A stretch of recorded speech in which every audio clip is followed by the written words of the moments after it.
Yo, good morning, guys. So sorry, I did not realize my mic was on right there. Sorry about that. I'm not a morning person. We gotta do what we gotta do to get ready, boys. Yo, good morning, guys. So hope you guys are having a great Sunday. So we're here, and there's a new beta patch, guys. New beta patch. So this just dropped. It's just dropped over the weekend. The first version just dropped, I believe, on Monday or Tuesday. And it had some of the features that they had already mentioned to us, about like the new tier of housing and some of those like housing extension, adjustments and stuff like that. There's also a new map on here called Twin Lakes. So we've got a playthrough queued up here. So we can go ahead and check out the Twin Lakes map. And we've also got some adjustments to the AI and stuff like that that they wrote in the patch notes. So we'll go ahead and see how the AI is doing now as well. Try to take a look at that. See if we can notice, any improvements or anything like that. So we do have, I went ahead and put the AI on aggressive here just to see, what are they going to do? I figure just stick with one AI enemy for now. I don't know. We could add multiple, but not really sure how that would play out. I guess we could try it just to try it, But yeah, anyways, we'll kind of, take a look at some of the main things that have changed here, some of the main updates, some of the main adjustments with this patch, and then also take a look at this new map here, Twin Lakes. So that's kind of our plan here for today, guys.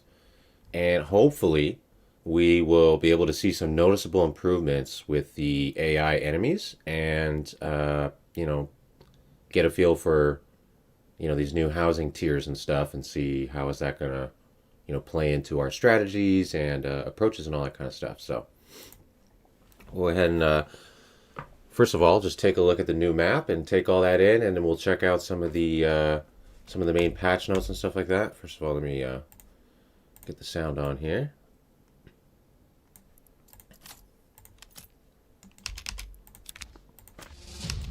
All right, guys. 49er Holic, you're on a long drive, dude. Hope you're having a good drive and a good and safe trip, dude. Bath, how we doing? Info Morat. Connect 1710, what's up, dude? Van Diego. Mo Smarties, hey, what's up, guys? I hope you guys are all having a great weekend and have had a good week here. yeah, at least we did get some progress here, with, a new patch being released and whatnot. First and foremost, let's just take a look at this map here. This is the new Twin Lakes map, guys. So this is a bit of a first impression here. Um, I'm kind of confused why it's called Twin Lakes because I think there's only one lake on the map, so I don't really understand that part. But they also did, if you can tell right now, I mean, they also did change the camera. Like I've noticed as I'm moving the camera around when I was like testing with it earlier and stuff, the camera is a little bit different. Seems like you can do edge scrolling now while you're in the like cinematic mode, which is really weird to me. Taking a little bit to get used to that. Um, so there's a couple like random little things that you can tell that they tweaked, which, anyways, but I guess this is the other lake that's over here. It's like a tiny little lake, mini lake and big lake, I guess. But anyways, this is the new map. I mean, I'm not gonna lie, it's a little bit underwhelming. Like the other maps that are already in the game are, in my opinion, way cooler and way better than this. This map feels like a map that was scrapped along the way while they were making the other maps or something like that. But anyways, there is a new map, so this is cool. So we'll check that out. But before we get started, let's take a little bit of a review here on the patch notes, guys. So the main things that we're going to be, seeing here, other than of course this new map, is the fact that there's this new housing extension level. So I'm sure you guys probably already like knew about it or knew it was coming or whatever, right? Because we already talked about it in the last update video, and they already mentioned some information about this. So essentially now there's 4 tiers of housing. There's not 3 tiers of housing as it was previously, but it's not like they really added a 4th tier. What they did was just redistribute the 3 tiers that were already in the game, have now basically just been redistributed into 4 tiers.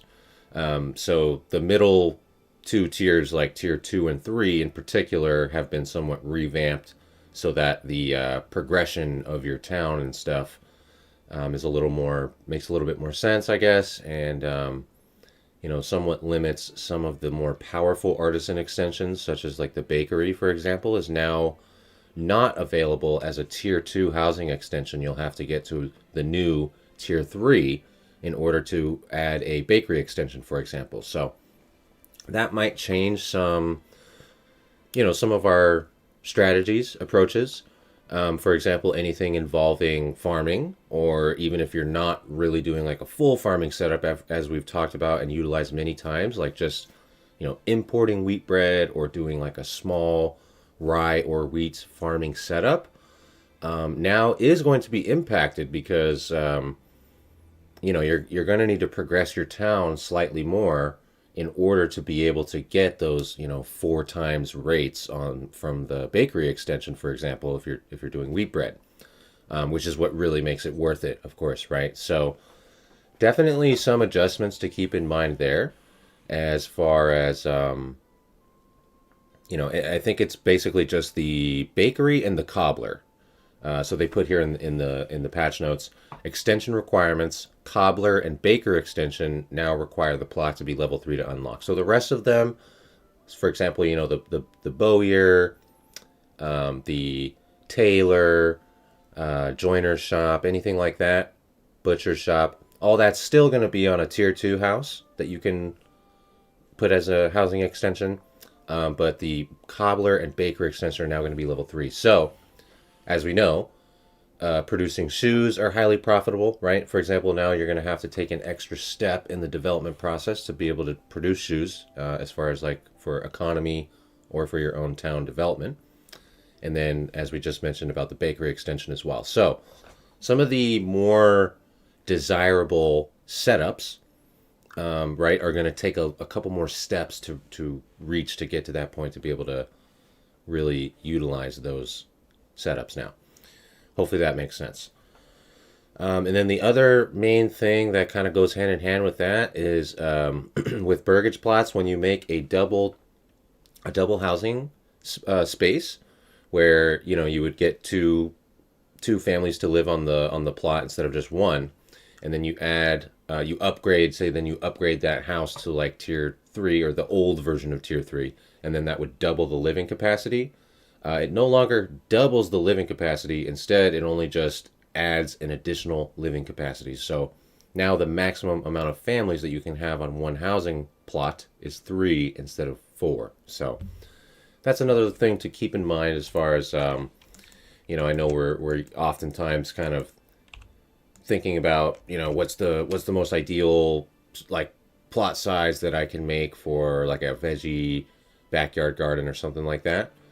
So we might have some adjustments might have to be made there as well to accommodate for the fact that you're not going to be able to get 4 families on a plot now, only 3. So maybe the maximum field size is going to go down slightly as well to kind of match that. You know what I mean? So all that being said, guys, there's some other like small changes and stuff. Also, like I mentioned briefly, quite a few notes in here about the AI. They do mention, for example, we had noticed some issues with the AI enemies where, they weren't rallying their full military, or, they didn't really have any military beyond like just the initial armament delivery kind of thing and the 5 initial retinue soldiers from building the manor, kind of stuff like that. Sounds like they've made some improvements to that, supposedly. They do mention in here the AI will now take will now which one was the one that I was looking at? Will I don't know. I guess it's still kind of vague, but it says they will take the amount of military equipment into account before adding another militia squad. So I don't know. I mean, I'm hoping that means that, they're a little bit better with like actually forming militias and utilizing them. It also mentions like a couple other things about like the battle, some of the like combat issues and stuff like that. So really hoping that there's some improvements on that. It also mentions like fixing some collision issues here and there and stuff like that. So I don't know. I'm not gonna I'm not gonna hold my breath until I until we see it for ourselves. You know what I mean? But there is some encouraging things in here. So hopefully this will be a better experience with a lot of those aspects in the game, and we'll just have to see how it goes. So we do have the 2 AI enemies on here. We put them on aggressive, and we'll just kind of test it out, these new settlement or housing tiers, housing levels, and then keep an eye on the AI towns here and see what they're up to and see if they're operating any better than before. So first and foremost, as usual, we'll just kind of get up a little basic infrastructure here. We're not going to go for anything too specific with like a town setup or layout or anything, because we're our main goal is just to kind of check out these new changes and kind of see how all that's working and whatnot. So we'll just do kind of a standard start here, nothing too special. We'll get up a logging camp, second ox, get some houses going, some basic firewood and water and all that kind of stuff. And we'll take a look at what's going on here. All right.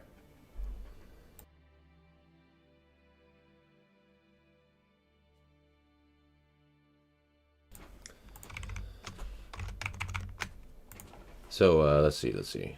Oh, you're still in Tears of Canada versus US, dude. Hey. That's how it had to be. It's a good year. It's a good time. Seahawks winning, USA winning. I love to see it. Yeah, I hope you guys have been enjoying. If you've been watching the Olympics or anything like that, if you guys have been enjoying that. It's cool stuff. Might as well enjoy it while we can, So by the way, it looks like we have a rich stone deposit, and then we also have fertility. So Obviously, as we know, fertility is always very highly desirable, so we can definitely utilize that. Okay. Just get a little bit of housing set up here. Yeah, like I said, we're not going for anything too specific with like you know, town layout or anything like that. So we're just gonna kind of start placing stuff wherever for the most part.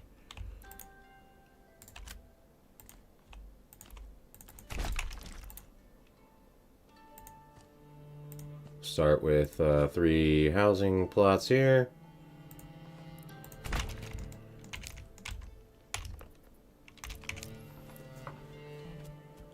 They probably fixed everything? Yeah, exactly, right? They surely did. They surely did. Yeah, we got to upgrade quick for that bread now. Exactly, exactly. So that's definitely a pretty significant change, because obviously, you guys should all know how powerful the bread production is or can be, right? So yeah, that's a pretty significant one in itself. And now all level 4 singles have 3 families. Yeah, exactly. More mouths to feed, not as efficient as it. Yep, yep. So yeah, there's a couple things to take into consideration there. I will say I think these are all pretty good changes. You know what I mean? It's just you know, I'm sitting. It's just like, dude, cool, right? Like this does improve, I believe, the progression of the towns, and I think it does make sense to like have, you know, the bakery housing extension is extremely powerful, right? So it makes sense to have it. You know, you got to take like an extra step to get that or whatever. Like that totally makes sense to me. You know, I think these are like very reasonable adjustments to make. It's just that once again, I'm just kind of like, well, I mean, that's cool that, you know, now you're improving the town development, but we still have no incentive to develop our towns in the first place. So I don't really understand like how those are supposed to go hand in hand, but you know. And we still don't have mead, we still don't have cider. The thing that really Another one of the things that really bothered me too was I saw in the patch notes here. Let me see if I can find the specific note on it.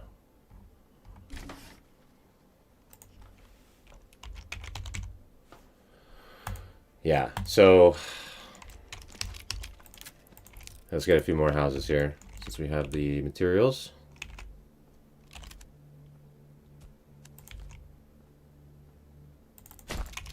Like I said, though, this map feels like very lackluster. This map is not exciting at all. It's not really anything special.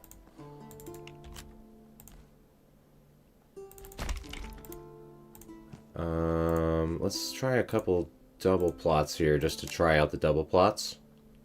Let's put a couple right there just to make sure we're testing those out as well. And we'll put a well right here. Get that going. And a storehouse while we're looking at other stuff. Have these building tasks going on. Storehouse can go right there. That's good. Okay, so one thing that I saw in the patch notes that like really bothered me personally is that, you know, as we've talked about, as I talked about a lot in the you know, in the recent development update video, and as we've been kind of chatting about consistently here and there, you know, just like the state of the game and the direction of the development and the priorities moving forward and all that kind of stuff. You know, as we know, one of the main things has always been, you know, adding the town walls, which goes hand in hand with the siege mechanics and siege abilities of this game, which have always been promised and were announced years ago, along with cavalry and all those other things that are supposed to go hand in hand. And as we know, there's a bunch of things in the game that are like here, but not actually here, such as like the cider and the mead and stuff like that. And as you guys know, and we've pointed out a few times, there was always in this administration and military tab, there's always been like a siege camp. And even in previous versions, before they revamped like the construction tabs down here and stuff, the siege camp has like pretty much always been here. There's always been remnants of, or like, you know, you could tell that they were like, oh, we're going to do Siege stuff. And they added the starting parts of it, like, pretty much since the very beginning of the game. We're literally seeing actual regression now. Yeah, they took it out. In the patch notes, it says, since it's still a work in progress, the Siege camp building option has now been hidden and removed. Which is like, cool. I'm glad that you guys are aware enough to, you know, remove things from the game that don't actually exist, but I'm just kind of like, well, what does that mean, right? When are you going to actually do it? You know what I mean? Yeah, to me, it really feels like we are legitimately going backwards. Like, that's crazy. Like, and meanwhile, we still have, you know, cider and mead and all this stuff that is here but doesn't exist either, and all this, you know, it's just kind of like, what is going on, dude? You guys are like absolutely just out of control. So, anyways, that's just a little bit of my thoughts on that. As far as, yeah, this beta update is, it's another piece of a broken puzzle. You know what I mean? Like, these are cool updates. Like, this is really cool that, like, the adjustments that they made to the housing tiers and stuff are good. These are good adjustments. It's just that these are good adjustments that don't fit into a cohesive thing, because there is no cohesive thing, which is a bummer. So, yeah, I'm really hoping that, anxious to see, I don't know, however you want to put it, like, what does that mean? Like, the fact that they're actually now starting to remove things that were already announced and promised years ago. Very troubling. Very troubling indeed. So, anyways, I really, this is a small thing too, but I noticed if you click tab now, they added some really stupid, it's like it takes a second for it to like populate the, I can't stand this. This is a huge pet peeve. I really cannot stand this tab update. Like, I want it to be instant like it was. Like, why are they changing all, why are we spending time and resources and energy on this kind of stuff, right? I'm sitting here thinking, like, are you serious? You guys, you see the developers in the Discord talking about how they can't have enough time to do their to-do lists, and you're making adjustments like this where I press tab and now all the icons, like, slowly populate? What is going on? You know what I mean? Like, it's just absurd. What was wrong with pressing tab before and it just showed you everything instantly? That was a top priority for them to put in this beta update, but remove other stuff that they already announced? I mean, come on.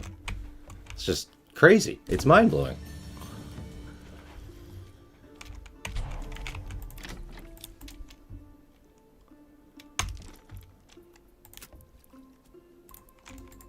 So yeah, overall, very not happy about this update, and they're, you know, it's one thing when they're saying like, you know, here's what we're working on, here's the plan, but now we have it in front of us, and it's like, this is what you guys have been spending your time and resources on?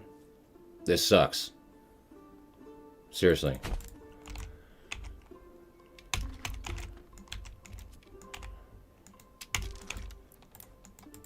The map is lackluster. The updates are cool, but they have really no impact due to the fact that we still have no reason to upgrade our towns, and where features are literally being removed. So it's just like, yeah, it's insane. And we're getting like features like this that are being updated for no reason at all. Like, why are we getting more UI updates? Like, when I press tab, why? You got to understand, someone spent time and energy and resources doing this. When they have an insanely long to-do, it's like, what?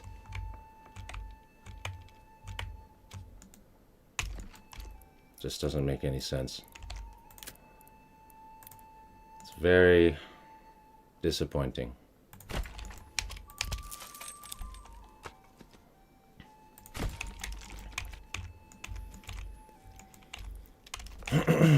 So, anyways, sorry, I'll read some of your guys' messages here, but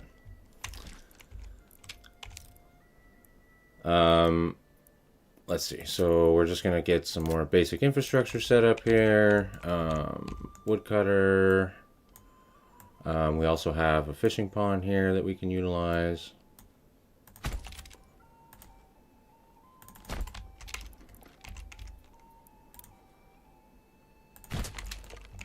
Okay, wood, firewood and fishing. We got a storehouse. We're putting in a granary. We'll get a market area set up over here.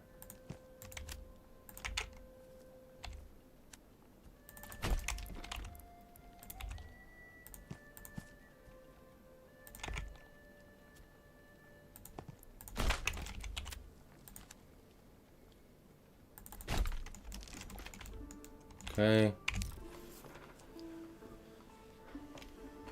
Yeah, so this is the new map. What's my favorite map? I still think my favorite map is still the High Peaks map. I still love the High Peaks. Still my top map for sure. We get the storehouse staffed and put away those starting resources.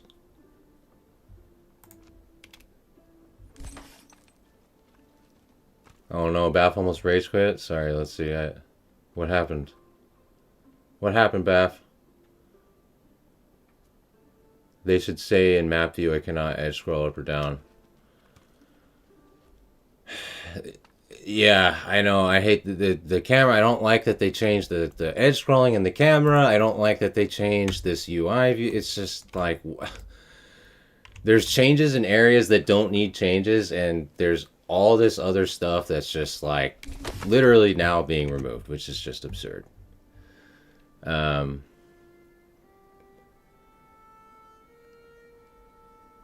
Removing edge scrolling is the worst.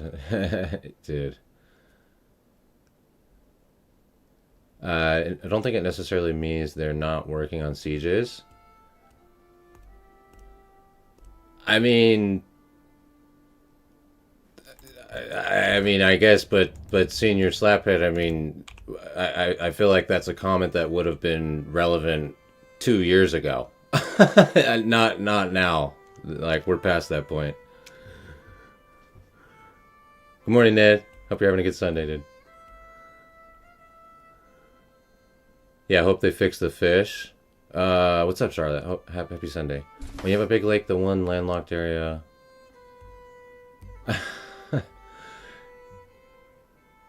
They might be better because the fishing spots will be closer together. Right. Yeah, yeah. I hear you.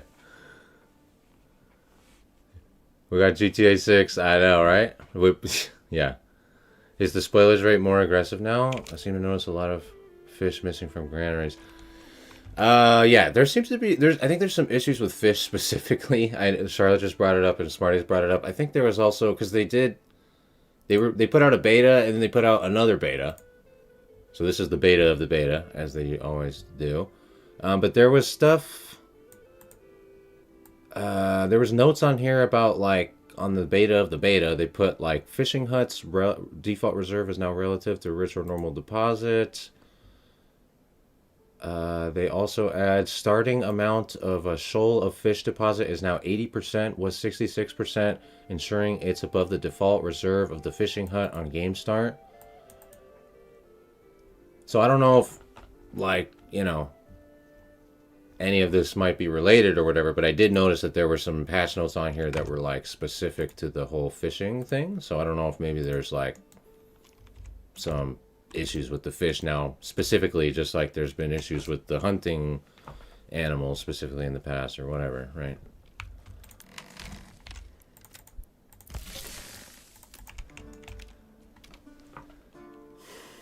Is it? But yeah, I'll have to see about the spoilers rate. I'm not sure about that. We'll have to test that out a little bit, I guess, then. New family moved in. Speaking of fishing, let's get them on the fishing, and let's see. The fish per pond reserve is set at 112 default, and there's 165 families here, or fishes here, so I don't know, keep an eye on that.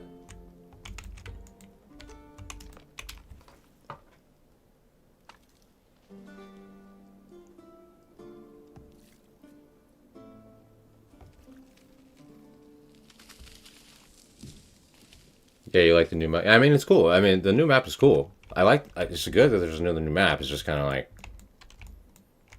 I don't know. I look at this map and I'm just like, what's special about this map compared to the other maps? Nothing really.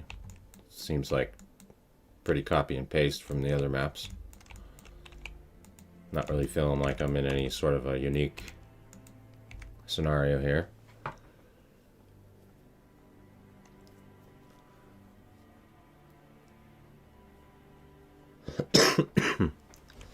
Hey, Sean, what's up, dude? Welcome back. Loki in the house.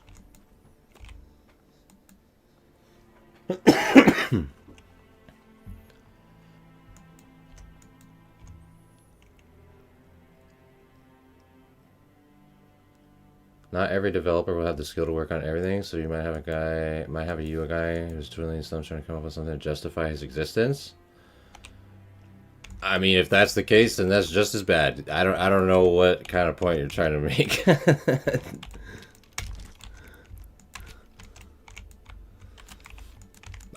I'll be very clear. Like, these guys are just completely unprofessional. Like, they're a joke. Like, these guys are clowns. Like, literally. Like, this development team, Hooded Horse, like, I will never buy another Hooded Horse game. Like, this game is great, obviously, but Greg has completely let down the community, and Hooded Horse is not a good publishing company, and these guys are totally unprofessional. That's just facts. Does that mean that the game's not enjoyable? No. The game isn't enjoyable. Definitely. Does that mean it's not worth spending $30 on the game? No. The game's definitely worth $30, and you're going to get the experience that you're going to have is going to be well worth a $30 game or whatever it is. But that doesn't detract from the fact that, like, these guys are totally unprofessional. Like, this whole experience over the last 2 years is literally a clown show. Like, these guys are completely out of tune, completely unprofessional. Everything that they communicate is like they literally just don't. It's obvious that they just kind of don't really know what they're doing, and they're just kind of winging it along the way, which is cool, but to an extent. I've been kind of, I don't know, like, if that, maybe that's like makes me sound rude or mean or whatever, I don't know, but like, that's just yeah, that's just how it is.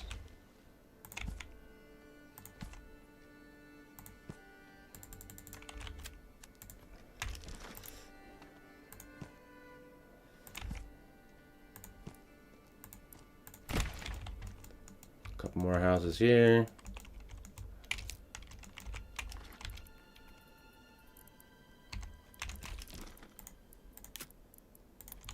And saw pit.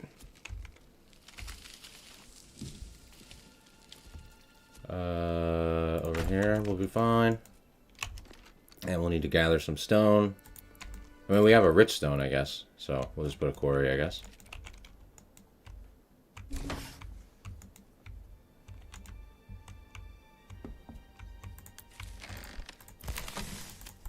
Move people to the storehouse.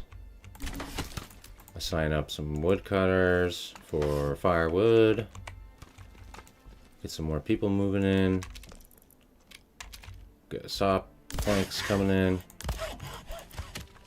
Move someone from the logging camp over there.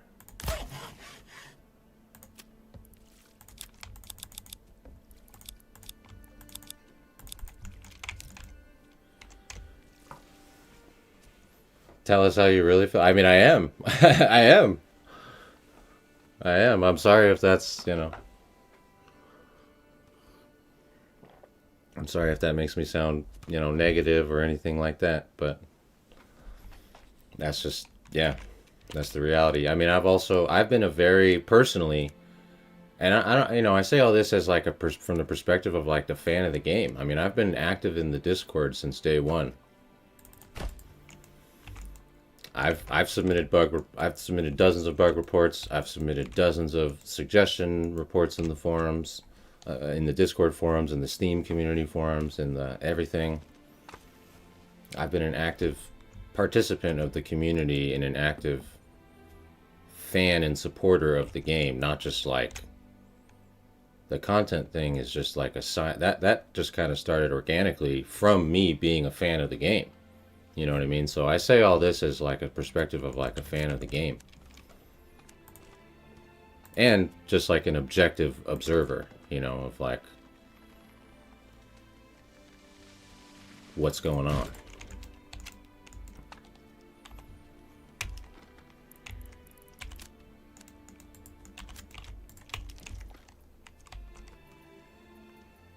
I should be able to build that quarry now.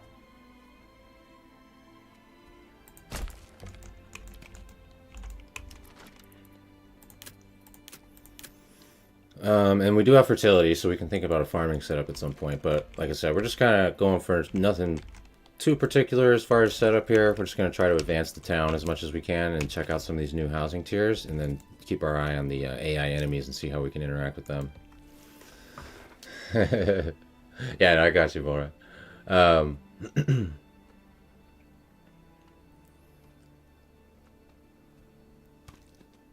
The other big yeah, true. That's true, Charlotte. I know. We never did get around to building our massive bridge, did we? I've heard tales though from many people that if you build the bridge across the Lake Lem, then like people like drown in the lake as they're crossing the bridge, right? Upgrade our storehouse before we forget about that. Always good to get ahead on that. Let's also maybe add a see if we can add a solid backyard area here. Probably be a good idea. Get a little veggie area ready to go.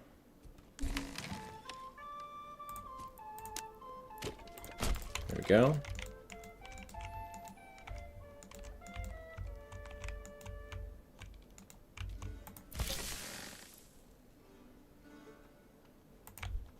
Okay, we upgraded our storehouse. Families are still moving in. We got more housing coming. It's got 2 lakes. You've been holding your breath for this. I know, right? It's true. This is a pretty revolutionary setup here. We got a big lake, and then we got a small lake.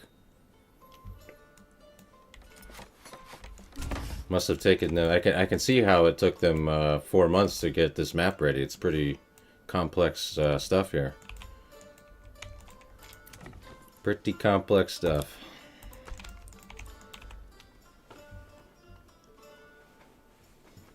Spoilage is up for sure. Yeah, well, that's interesting. Okay. Well, I mean, I guess to be fair, I never really, I felt like I never really even took spoilage into account. Like it didn't even really feel like a thing beforehand. So I guess that kind of makes sense if they made spoilage a little more, you know, like impactful. Because yeah, like I don't know how you guys felt, but at least for me, I kind of felt like I never really even had to think about spoilage. So, you know, that seems reasonable that now it's like more of a factor.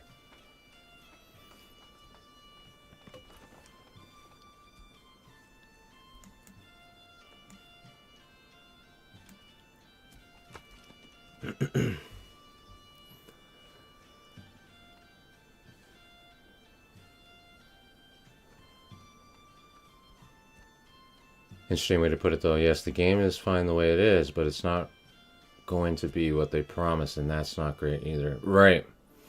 Yeah, exactly, Charlotte. That's kind of, yeah, Charlotte, yeah, that kind of sums up, you know, to an extent. Yeah, you know what I mean? For sure. Yeah, absolutely.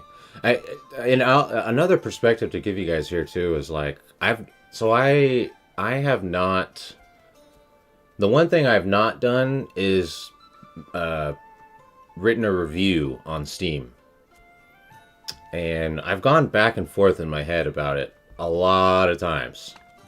I've had the internal debate many times, and like the reason I never really put a review was because it was like, I want to wait to see, you know what I mean? Get like see what the real deal is going to be, you know what I mean?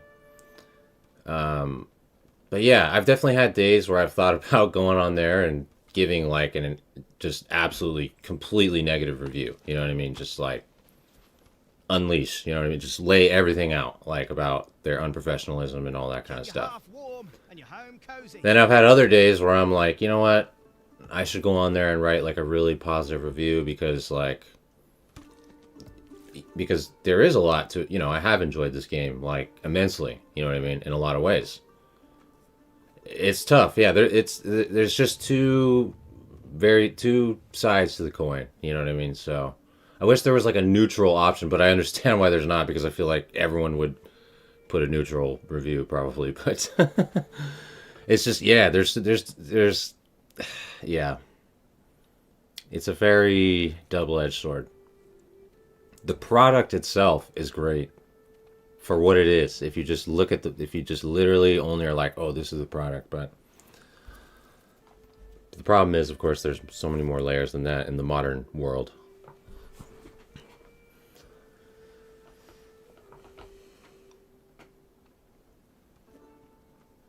Good evening to the Euro gamers. Yeah, Kenny. Good evening to you. Yeah, you go a lot smaller with the. I know. See, that's what I was mentioning. Maybe I do need to. Maybe we do need to go smaller now too, since like this house here, we'll only be able to get up to a total of 3 families now. We can't go up to 4 families. So, we got to kind of consider that as far as that's a whole less family that's going to be working on this plot. Obviously, that's a pretty significant difference. So that's definitely something to take into consideration. Let's set up a trading post, by the way. Let's go ahead and put that right here. I think will be good.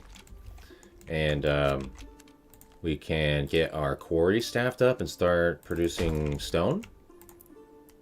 Because we're going to want stone, regular stone, rubble stone for some building projects still. And then we'll want the stone blocks for trade here. We can start selling stone blocks. Be really profitable. We can go ahead and also do a charcoal kiln. And sell some charcoal, because, why not? Why not? Always a good idea to sell charcoal. Charcoal.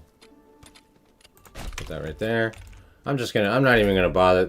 I don't care about the development. This development tree is a joke, so I'm not even gonna take a development point. We're just gonna enjoy the game without that aspect. Because it's a broken and unfinished aspect of the game, so we're not gonna use it.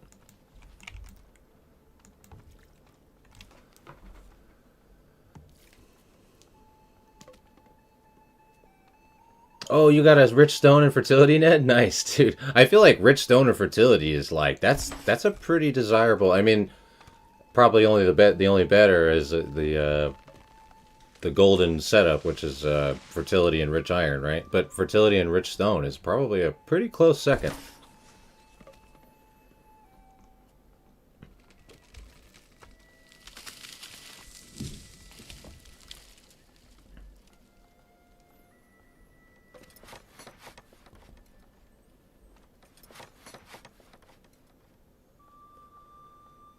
What single item? That's a good question, most Smarties. What single item would you want from the developers to address rather than giving them a shopping list? Yeah, that's a good question. It's a bit of a loaded question, I guess, too, because and to their not credit, but like to the understanding of the issues that exist in the world of development and stuff. Of course, it's not always as simple as just like fix this one little thing and whatever. Of course, there's always going to be moving parts that maybe are like related to each other and etc. Right? But I guess to kind of answer your question, what single item would you want them to address? Oof.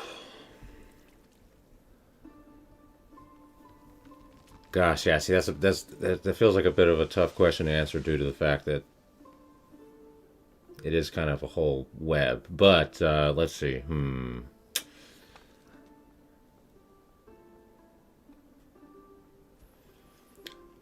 I think, whew, God, I don't know. I'm torn between a couple options here, but I guess for me, God, jeez, yeah, that's tough. I'll have to give like a maybe ABC answer. So I think A is, I don't know. It's hard to. I guess you could even say this isn't a single thing. So I guess I don't know. A bit of a loaded question, loaded answer. I guess it depends on I don't know how you see it. I guess, but my first answer would be A would be to put in the stuff that's like exists but doesn't exist, right? Like put in cider, put in ale, put in the siege, like put it the stuff that's been here that's like all this crap that says like coming soon, that said coming soon for months or years. Do that. That's A. That's primary number one, right? Finish what you started. Don't stop putting in stuff that's like coming soon. Finish what you started. That's number one. By far, that's number one. Right? Number two would be, for me, at least in my personal opinion, is the combat situation. I know we've kind of ranted about that, and I know a few of you have commiserated with like the combat situation is just extremely, but like I don't even bother with the combat anymore because it's so unenjoyable and so buggy and just doesn't really work properly. Whether that's the combat like initiation system where you're like accepting the battle and the battlefield locations, some completely random spot that makes no sense, and by the time you get there, the computer somehow determined that you already forfeited the fight and therefore you lost the game, and just like completely ridiculous situations like that like, and then or if you do get into a battle, then like the Baron could have this huge army and he doesn't really do anything with it. Like he sends in like one set of troops at a time pretty much to just get slaughtered. Like it's not engaging at all. The combat, as we talked about before, has regressed significantly. So in my opinion, that would be the second biggest thing would be fix the combat. And once again, there's layers to that too. I mean I'm just saying in the perspective of fix the combat in the current system, but you could also go to, once again, it's like, where's the cavalry? Where's the siege? I mean, all the other aspects of the combat, not to mention the fact that the current combat has regressed even worse than it already was. So it's like, I guess that also even ties into my first part, which is like, finish what you started, right? So I think it all really just ties back into to what I said originally, which is finish what you started, right? And that's not even just in Manor Lords or in the game. To me, that's just like, dude, right? Like no one likes when people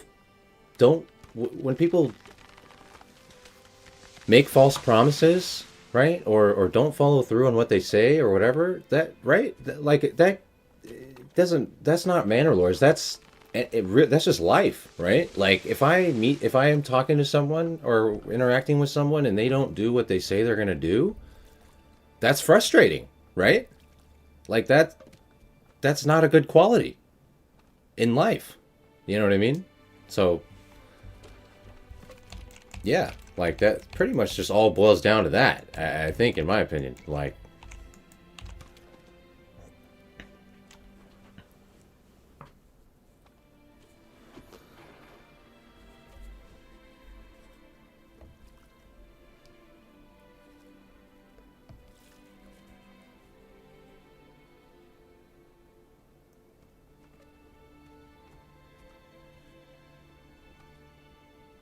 yeah, ale is frustrating to get, especially if you don't have. I know. See, and that's like, dude, I'm like, how long have we been sitting here waiting for the cider and mead?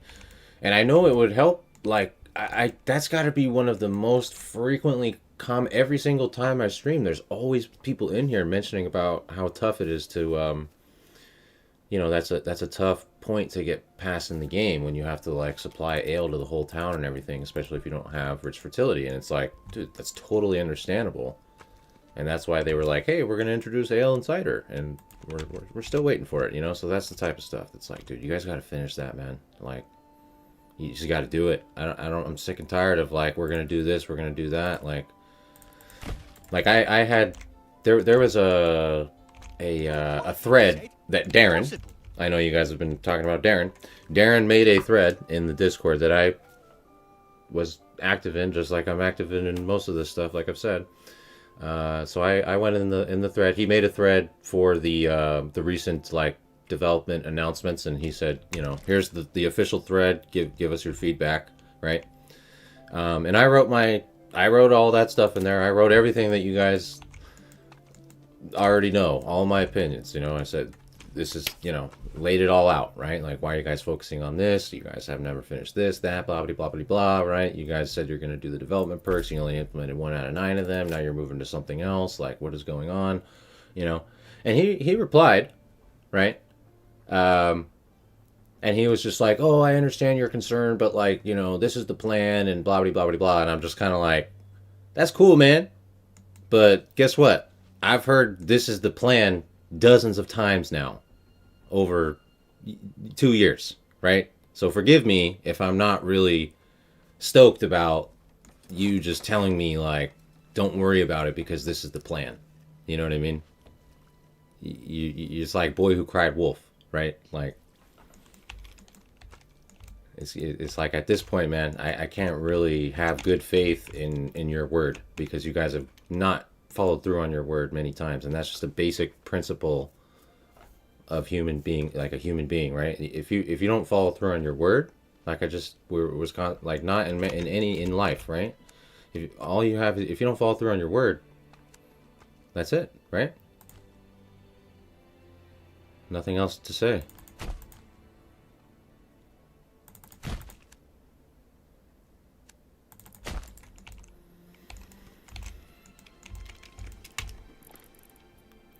Basic concept of life, you know?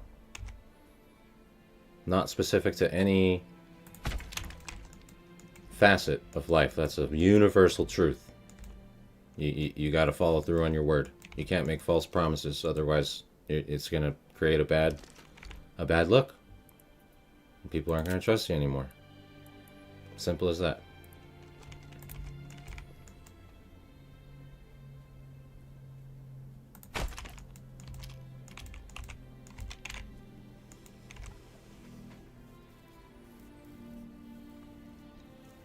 Hold their feet to the fire, demand professionalism. Yeah, I mean, yeah, I don't know. I mean, there's, you know, I'm just me, you know what I mean? I'm just a guy, so it's not like I'm, you know, it's not like my opinion is the only opinion or anything like that, but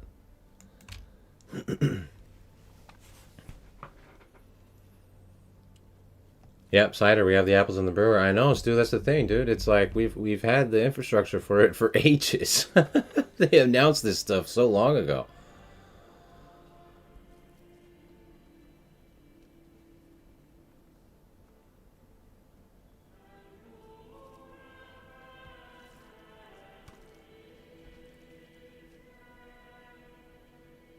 Yeah, hover over the town name.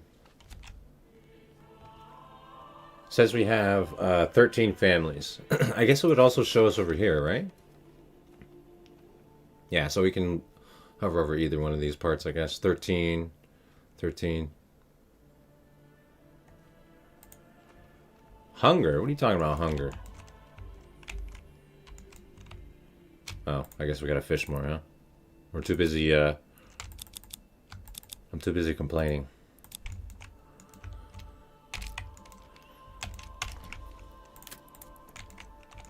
Alright, a couple more houses, and we got some stuff to start selling for trade.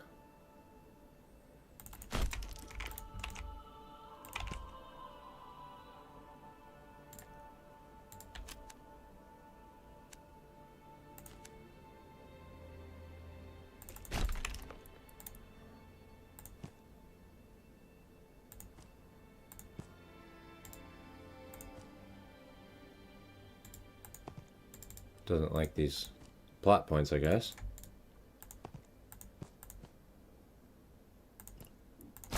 There we go. Veggie garden. All right, we'll staff up the trading posts, and we want trade, rough stone export. Start exporting rough stone, anything that we have, and then we'll start exporting charcoal as well. Make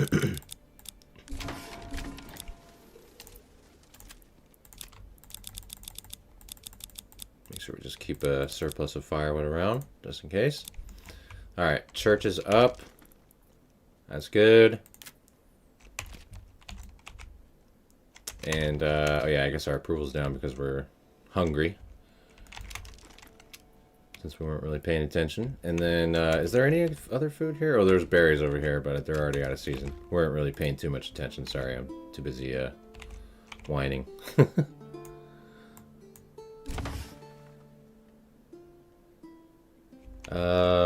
Manor.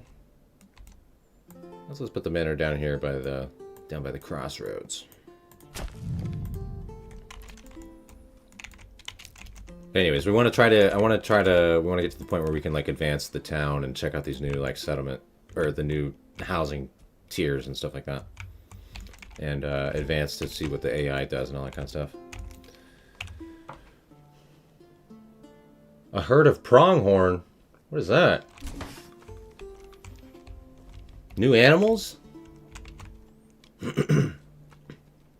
Rip deer. Yeah, it seems like we need 60 families for a large town.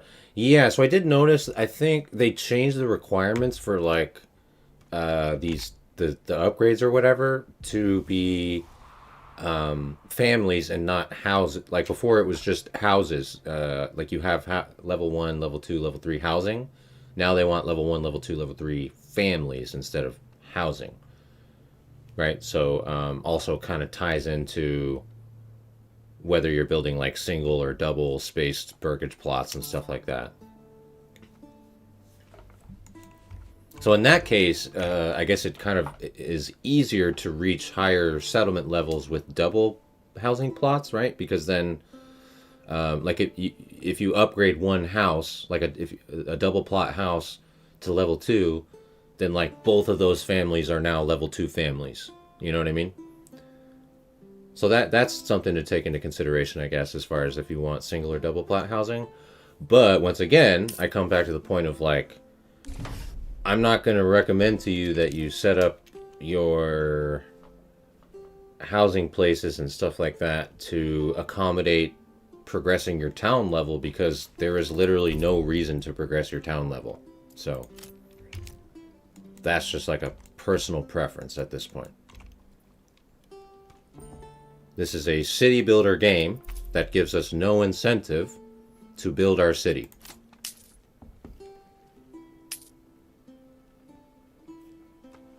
Very bad.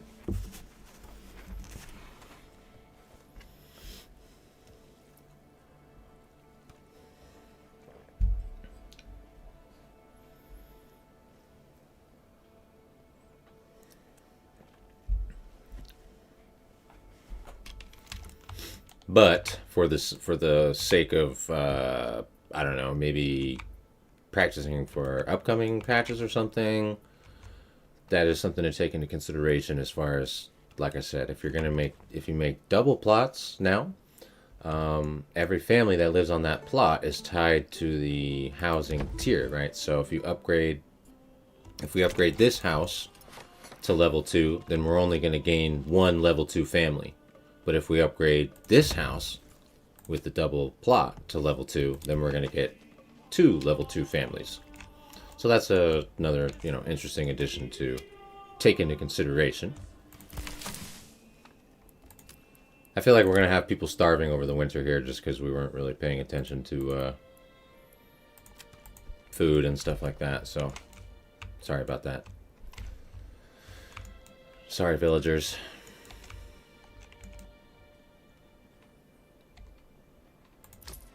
We'll import a horse. for trade, and we're selling blocks. Get more people on blocks, but I think we're gonna have people die over the winter here because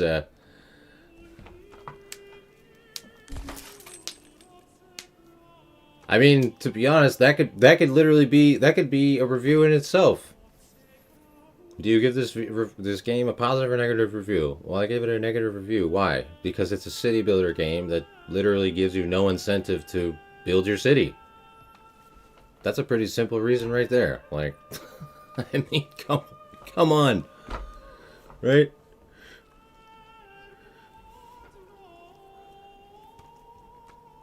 Yeah, that's right, Ned. Exactly. Yeah. We talked about that a little briefly at the beginning. So the which I think those changes do make sense, right? Because as we know, selling shoes are like kind of the most profitable single item to sell, at least for an item that does not rely on a resource deposit, right? So, and then obviously wheat bread, as we know, is absurd. So it does make sense that that's like, you gotta have a little bit more infrastructure and reach another stage or whatever to be able to utilize those extensions and stuff, right? I think that totally makes sense.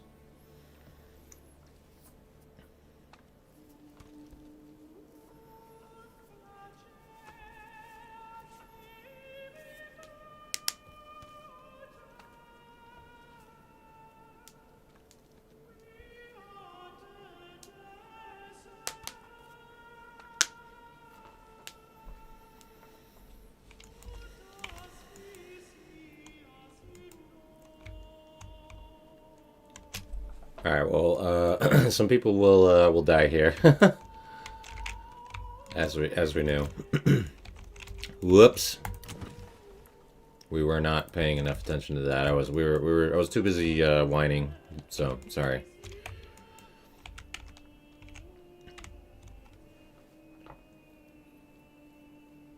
Yeah, they used to have. I know, man. I know. Yep.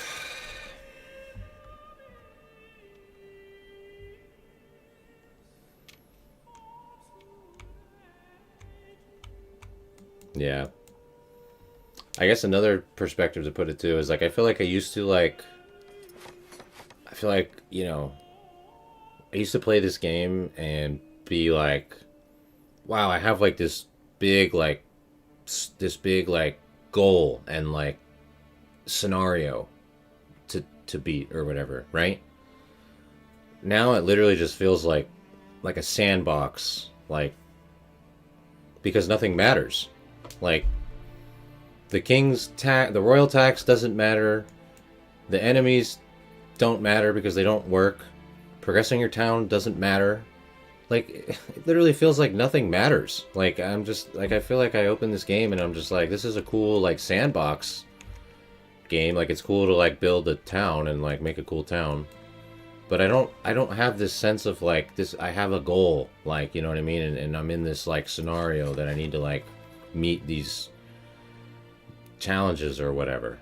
Like it just feels like there is no goal.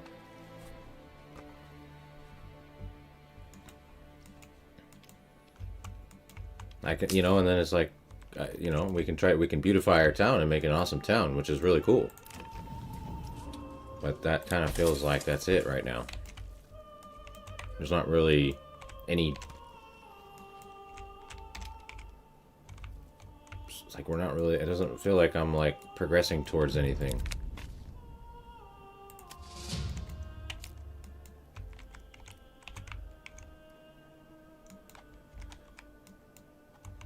Which kind of detracts from the experience,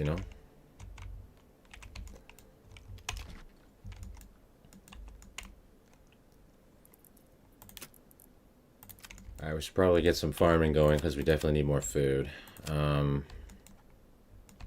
We should probably actually let's get some of these berries because yeah, we weren't really paying attention to food stuff there. Let's get some of these berries harvested.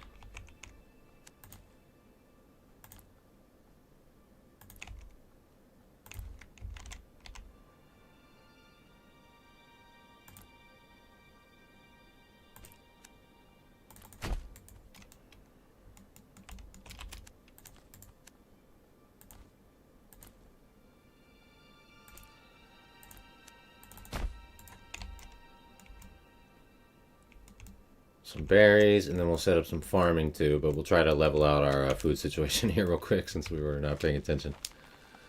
I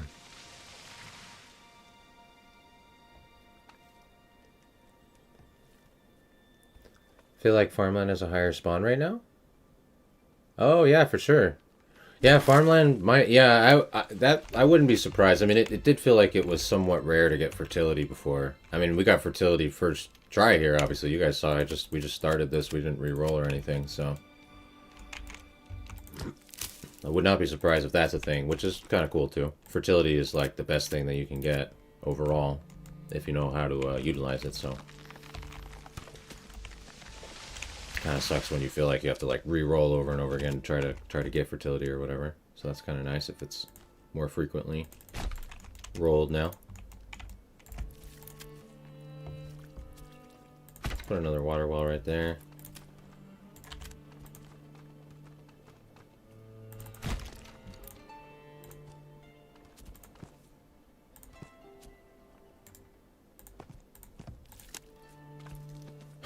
This massive. Is this like the widest double extension ever, or what?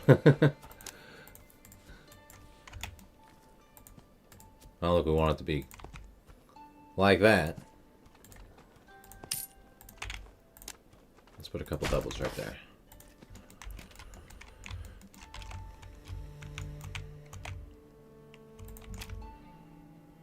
See, now I'm pressing tab and it's not even doing anything. This is I'm pressing tab right now. Bro, see, look, they literally broke the freaking tab thing, dude. Dude, I'm literally pressing tab right now. Where is the overlay? Bro. Dude, see, like, come on. Dude, I'm about to crash out, I'm not gonna lie. Dude, this is absurd.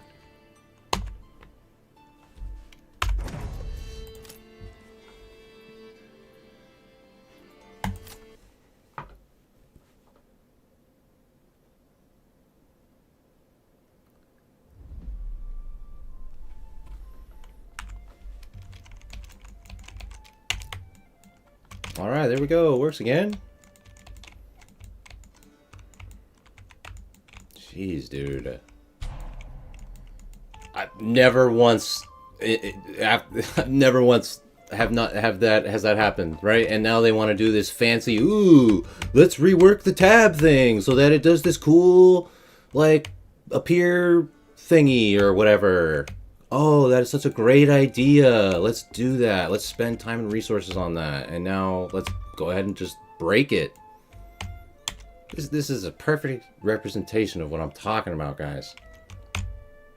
What the heck?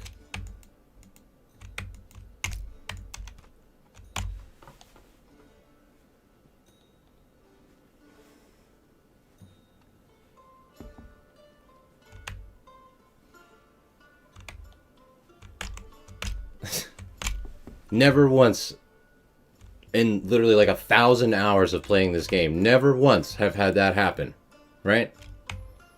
But now, oh, let's go ahead and revamp this stupid UI thing for no reason, and now all of a sudden, that's the first time I've ever seen that break. That's exactly what I'm talking about right there. Is the perfect representation.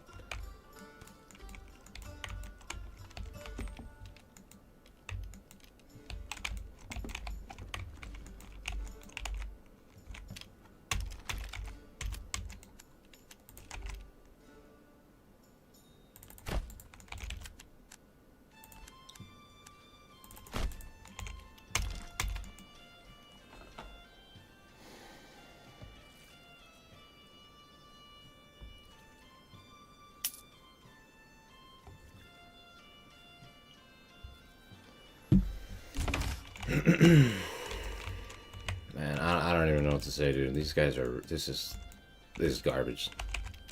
These guys are really destroying this game.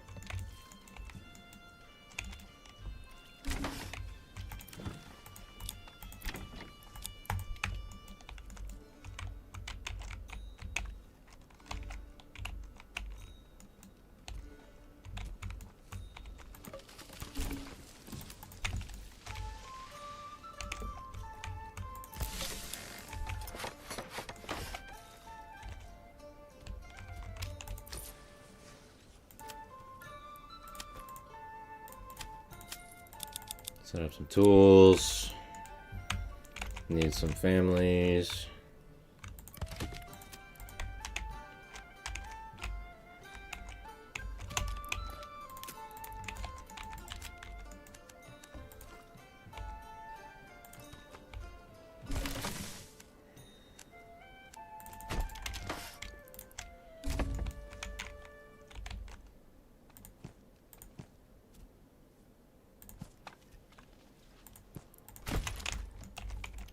Some more houses. What do we need to upgrade our house? We need meat, fish, animal produce, so we're getting fish again. Maybe we can add something, animal pens or something like that. Looks like these houses can be upgraded, so let's just upgrade them to tier 2. See what happens.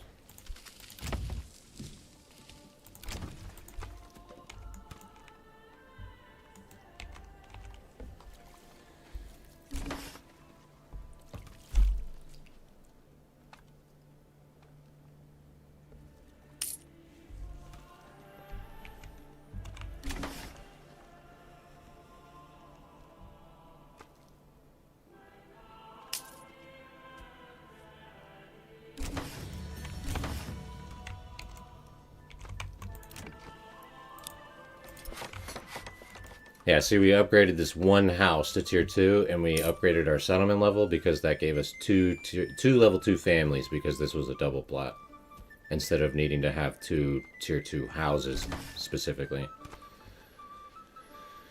So, oh hey, we got a new development perk. Psych.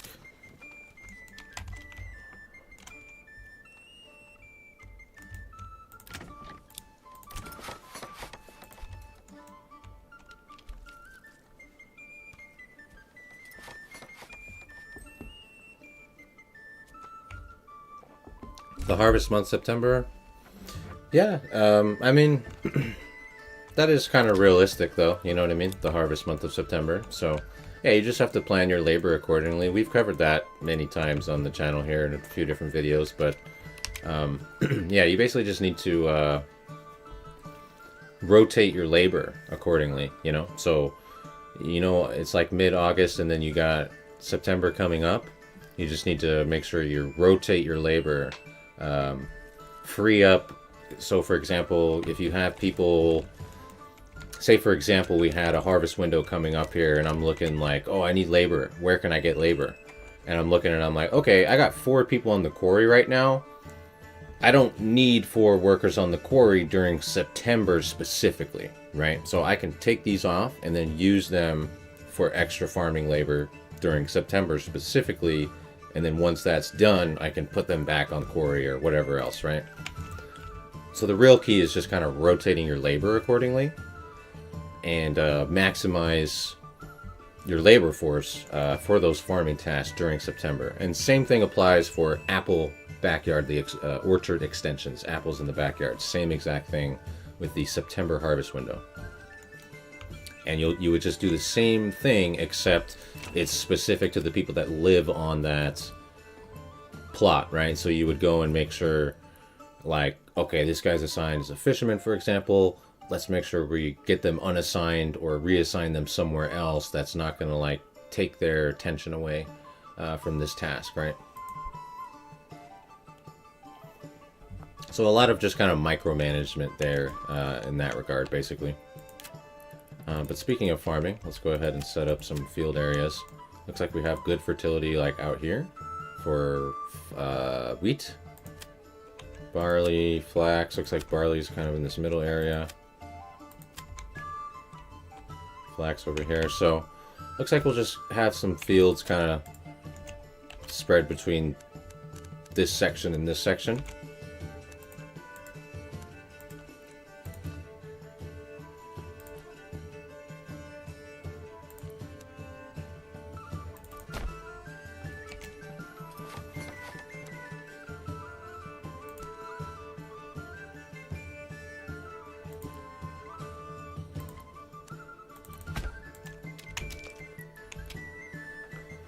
Is there an optimal field size? Yeah, it doesn't really matter, to be honest. You can make the fields however you want, you know what I mean? Um, but the real key, like the size, I find that I like to keep them at half Morgan, just personally. But the size isn't necessarily such as big of a factor as the shape. So when you're making fields, once again, this is something that we've talked about quite a few times on the channel, so sorry if this is reiterating information, but you want to make sure that the fields are like long strips, like long rectangular strips, evenly. You don't want it to be like something like this, you know, where it's like uneven distribution of the space. You want it to be even, like parallel, you know what I mean? Nice and evenly laid out.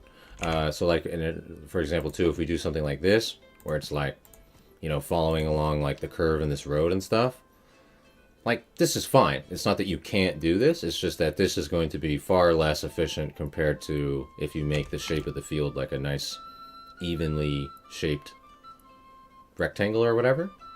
Because it's like the pathing of the workers gets all wonky if there's like these little areas that are, you know, not evenly distributed or whatever.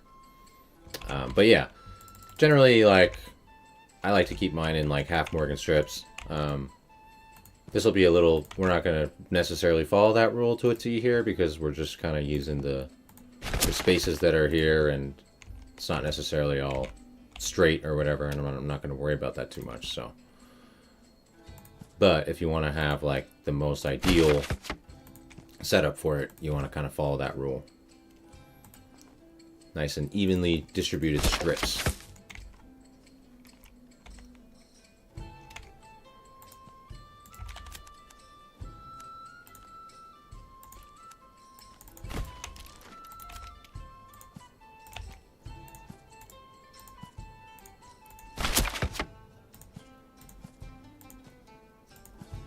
See, these are better. Like something like this will be pretty good. But yeah, once again, we're not necessarily following that rule right now, but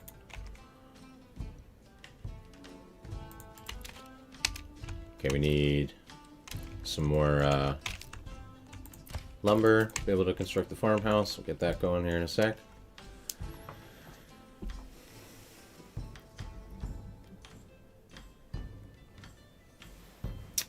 You've not found a single video on YouTube with that.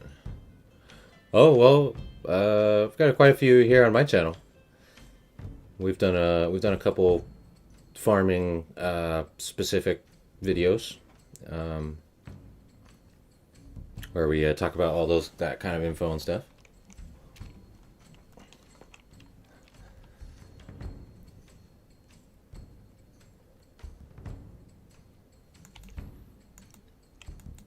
Asked Darren about what he and the other devs thought about Mandate Order. Said they were not bothered about how similar it was to Manor Lords. Nice. I mean, yeah. I mean, they don't really seem to be bothered by anything, Bath. That's the problem, right? They've already made tens of millions of dollars, so why would they be bothered? I don't think anything would bother them at this point. I mean, they obviously aren't bothered by community concerns and community requests, so doesn't really seem like anything bothers them.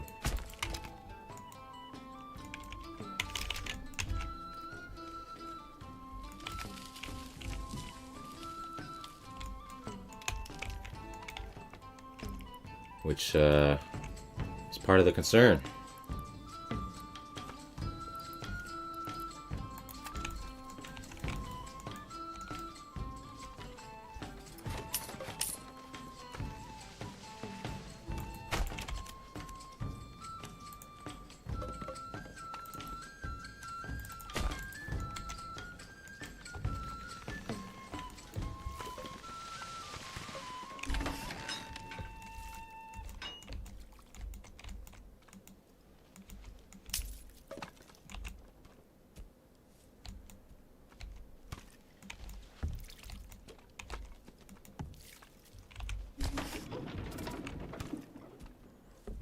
Okay.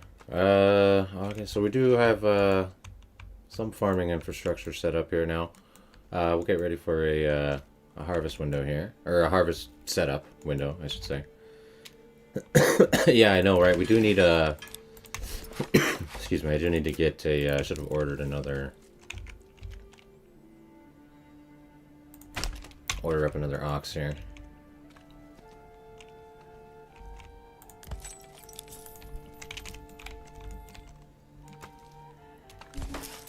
But we won't necessarily need the ox for the first one because we'll have extra time to set up the fields and stuff here.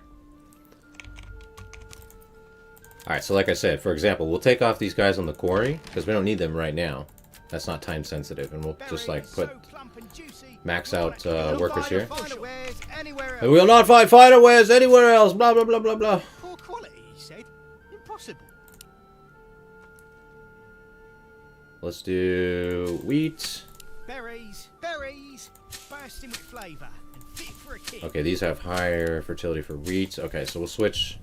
Okay, those are highest. Alright, so these will switch to rye because they're a little lower. So we'll do this side rye. Or let's do like that. Whoops. Okay, 3 wheat, 2 rye. For now. You've watched the most recent videos? Try to avoid the older ones. Oh, I hear you. Yeah. You'll not find finer wares. Yeah, I know. There's so much change. It's hard to know which one's relevant. I hear you on that. Yeah. The farming. So just for your own knowledge or whatever. God, dude, these market workers are absurd. For your own knowledge or whatever, the farming mechanics have not really changed. Yeah, that's one of the few areas in the game that has not really experienced very much change. Is the whole farming, all this stuff with like the fields and the farming crop, all that kind of stuff has experienced very little change. Minor changes, like for example, they removed the pasture option. You know what I mean, to be able to like have the sheep graze on the fields or whatever. Just like very small stuff like that that's been adjusted with farming, but the overall like mechanics of farming and how that all works and stuff has not really been adjusted. That's one of the few areas in the game that has not been.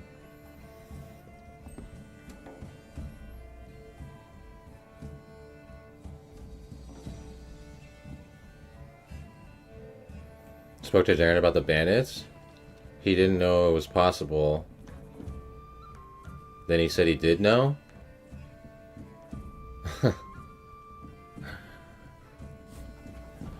Yeah. I'm not even.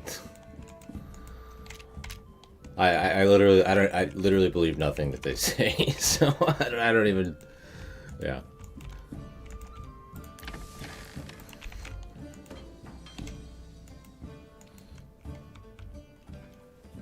How do you report bugs on the pre-release? You found many? Yeah. Well, there's an official Discord. They have an official Manor Lords Discord, and there is a bug report forum in the Discord where you can post bug reports. That is the quote-unquote official way to report bugs, yes. That being said, I would be willing to bet that any type of bug like that you're going to report has probably already been reported dozens or hundreds of times already, and they probably just haven't fixed it. That being said, still worth putting in the bug report. If you're willing to put in spend your time and energy to do that, I think it's still good to do. I've been doing it for about 2 years now, so.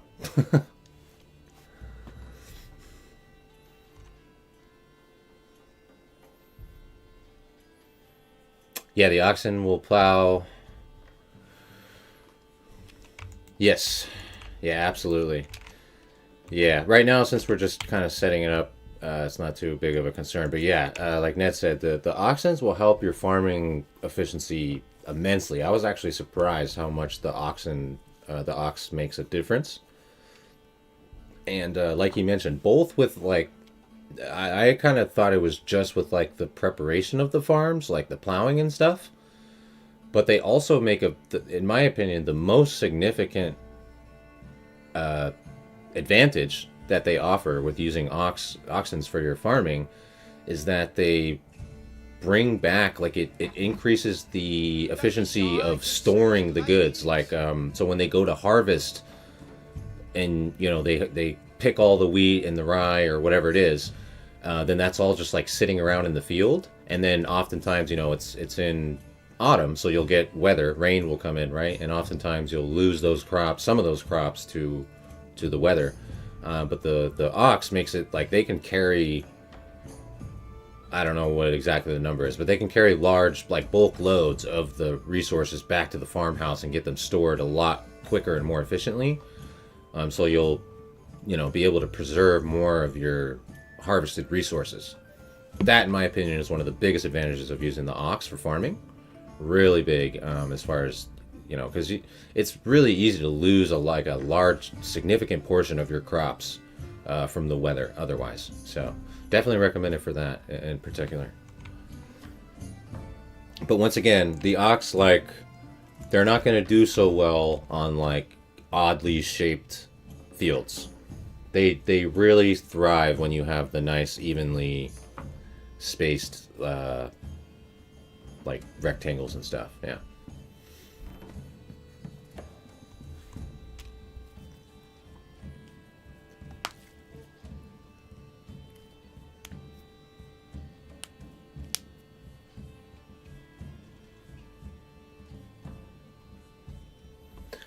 Yeah, no, I know, Beth. I've heard you talk about what I've watched Darren on his YouTube channel a few times too. Yeah, he doesn't, bro. He doesn't really know even what's going on. They don't even really know how to play their own game, dude. Like, to be honest.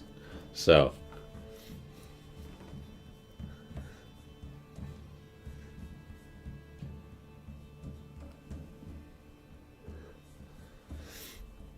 Yeah, Info Molrat and Bath, yeah, are both extremely knowledgeable, yeah.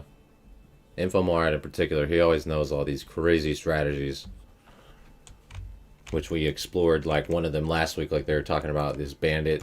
If you guys didn't watch the stream from last week, highly recommend. That was probably the most intriguing stream yet. That was really interesting.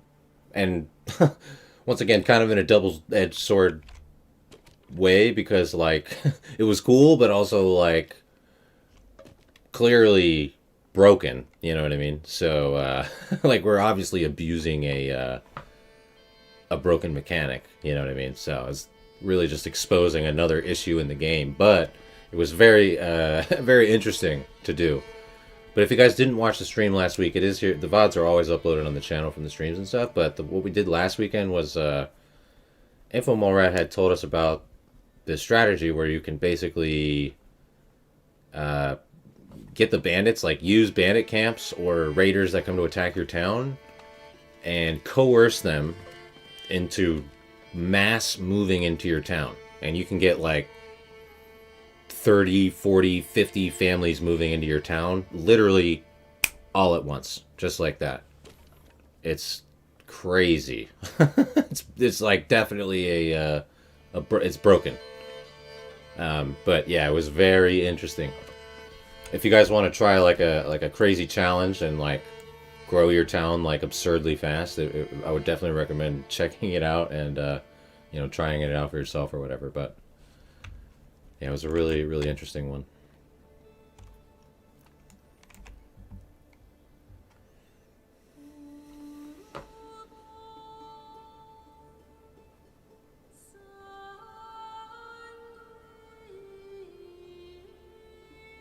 Where can you find me? What do you mean? You find me right here on YouTube, right here on the channel. I mean, I have like a Twitch and some other stuff, but I do all my, like, Manor Lords content is here on YouTube, so all that will just be right here on the channel.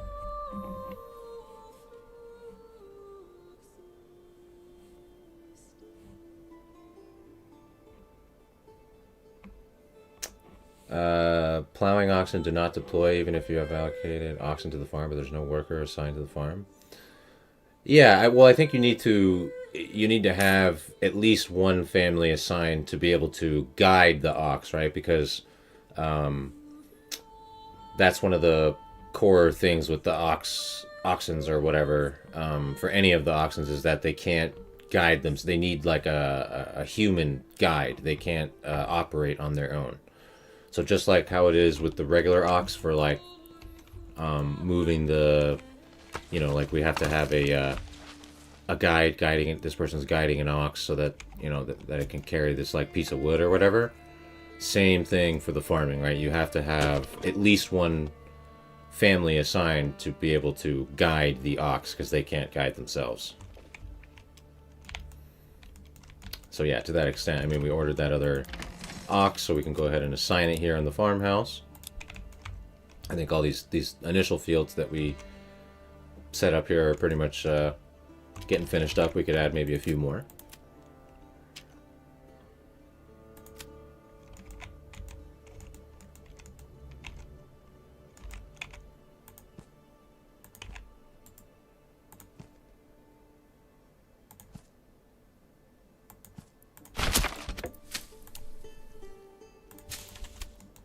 Come one, come all. Feast your eyes on our So fine let's bring this road out.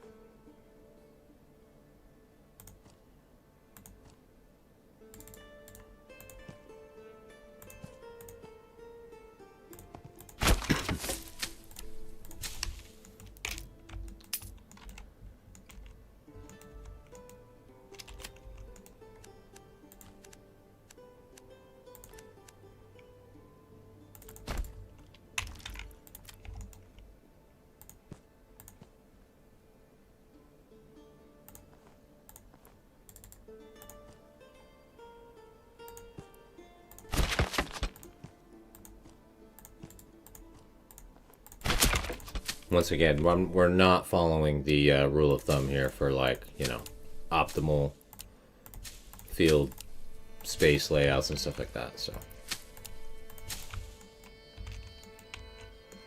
don't do what I'm doing as far as if you want to do like an optimal field layout. We're just doing it just to do it. We're not really focusing on that right now. Upgrade a couple more houses. So what do we need for tier 3? We need clothing, beverage, animal produce, and fruits. Alright, let's add some chicken coops for some animal produce.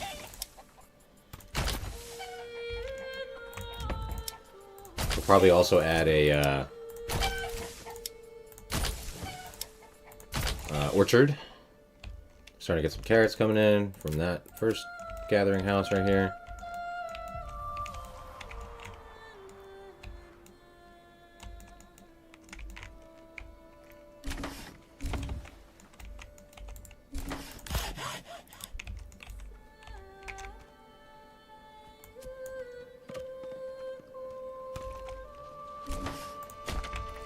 Move the saw pit out of the way, and then we'll probably put an orchard right here.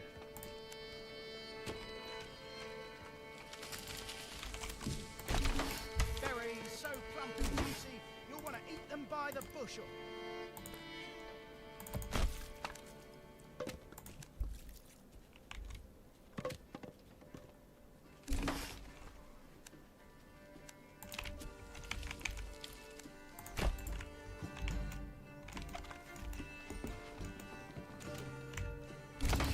Never.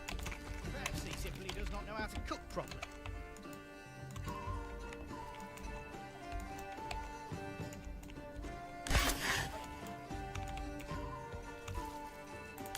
Move that saw pit.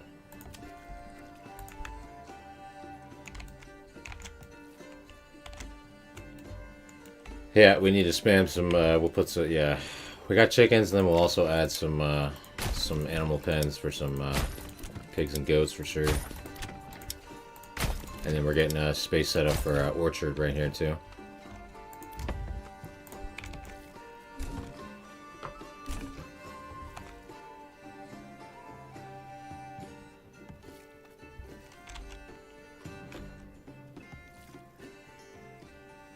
Yeah, we can check out the AI towns here too. That's a good call.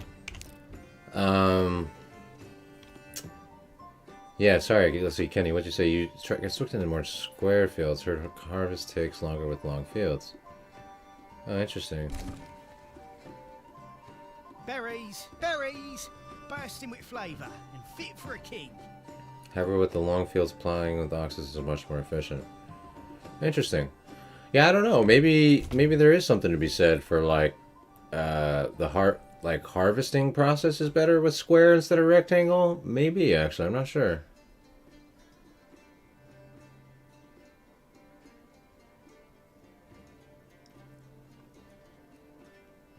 So that strategy with the bandits is not broken. It's meant to be like that, huh? Interesting. Well, I guess we'll have to incorporate that into our usual strategy then. Abuse it as much as possible. Keep your heart warm and your home cozy.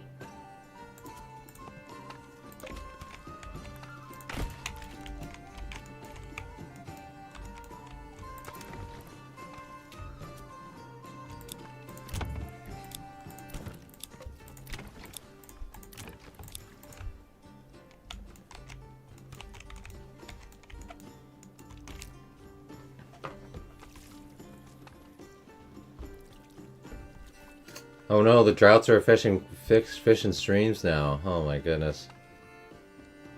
No. Come on, come all. Feast The your drought eyes on manager. fine selection. Most Smarty's the drought manager. Your job is getting worse and worse.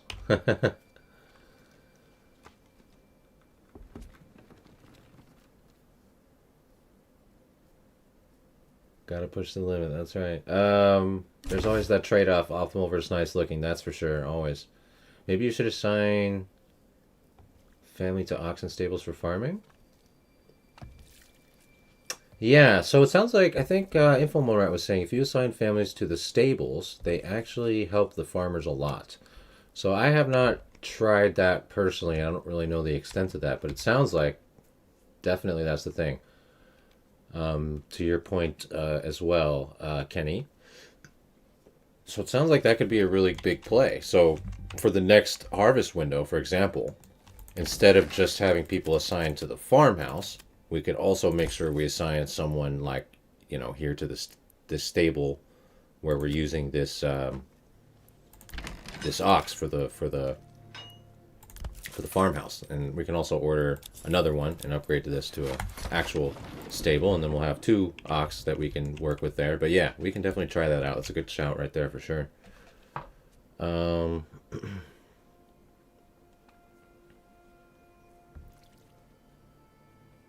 Absolutely.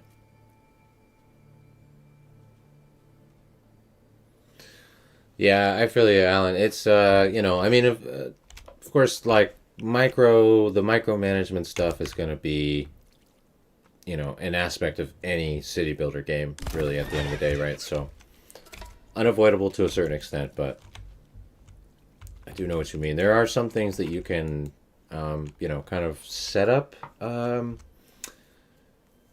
or you can kind of make an approach more gauged towards like not having to micro so much, which would usually involve just having like a bigger town where you have more villagers available. So if you can like really just like spam a bunch of like food production and you're not really worried about like, resources and stuff, just like the bigger you make your town, then the easier it's going to be for the micromanagement aspect, right? Because you could just, you don't necessarily need to rotate workers around all over the place. You could just have people assigned wherever and not really worry about like, oh, I'm missing out on labor or whatever, because you just have so much labor, right? So there's a couple different like approaches there, I guess, as far as like how much do you want to micromanage it. The more the more like efficient you're trying to make your town, the more you're going to have to micromanage, right? Like the more we're trying to get the most out of our workers and the most out of the space and the most out of everything, then the more we're going to have to micromanage, right? So the less that you're concerned about that, then the less you're going to have to deal with those micromanagement tasks.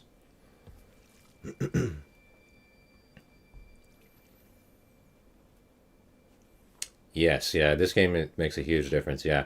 And particularly in the, like, to piggyback on what I'm saying about, as you expand your town and get more villagers, right, then more opportunities open up where you don't need to micromanage so much, but that means, right, like, so in particular, in the beginning stages of any town playthrough, you're going to probably have to micromanage more than you will as the game progresses because, you have fewer families and you have more tasks that need to be done and fewer families to do it, right? So that's where the a lot of the micromanagement really comes into play.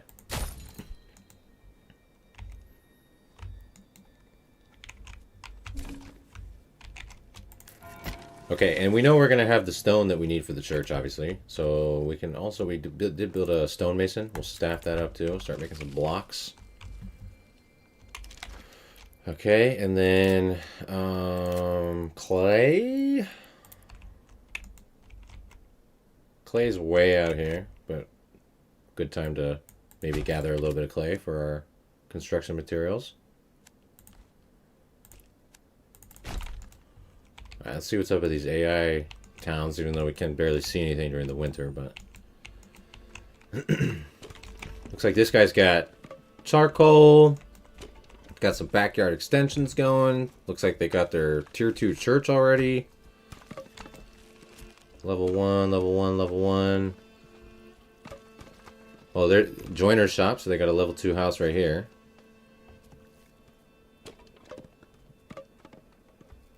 Looks like that's it so far for level 2 housing.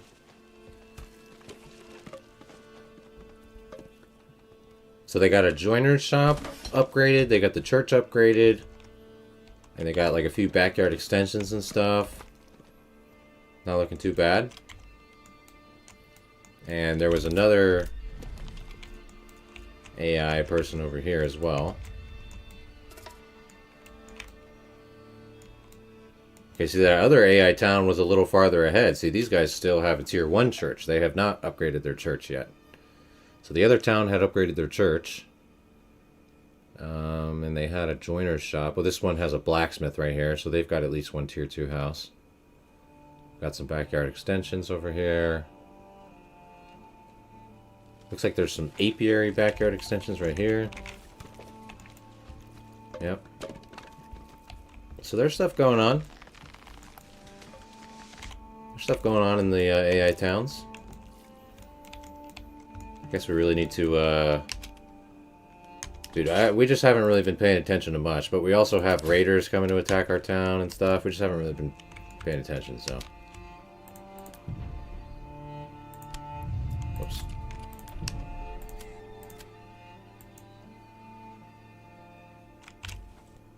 Let's do a big tax here just so we can have some money in case we need mercenaries coming up.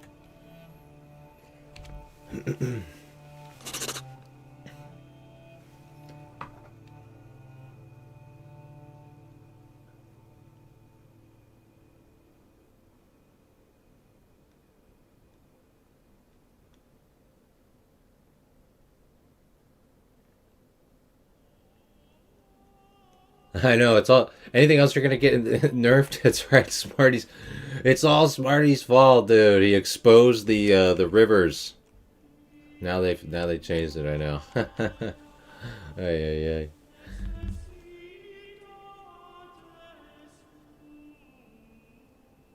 Yeah, the first 5 years, I think micro is kind of a must, right? And then once your town's big enough, then you can kind of have it just sim itself if you set it up that way. But yeah.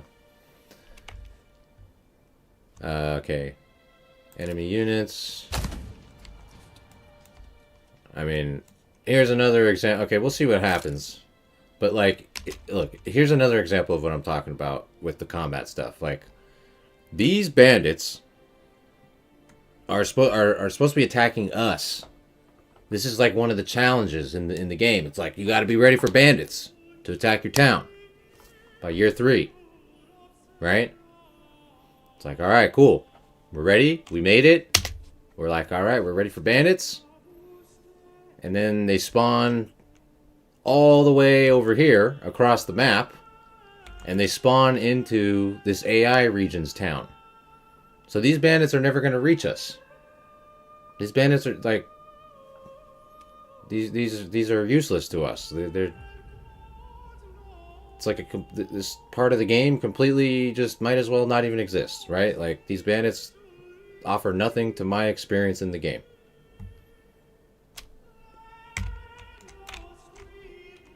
So I guess we don't need to worry about bandits.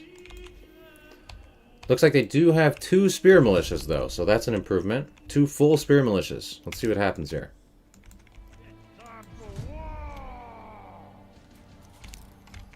I've never seen the AIs have 2 full spear militias, so this is... And those are actually militias, those are not mercenaries. So, granted, this is huge improvement. We are seeing huge improvement right here. This is improvement. 2 full spear militias. Not only capable of actually using them, but they have them ready by year 3, which is impressive. This was the town that had the blacksmith, right? Yeah, they got a blacksmith right here. So they must have been producing spears and stuff, you know what I mean? That being said, this doesn't look very good as far as... They're definitely not organized. They're definitely not organized, but they are here, so that's good. I don't know what's going on with the, I mean, look at these guys. Yeah, don't worry. Take your time. Take your time. You'll get there.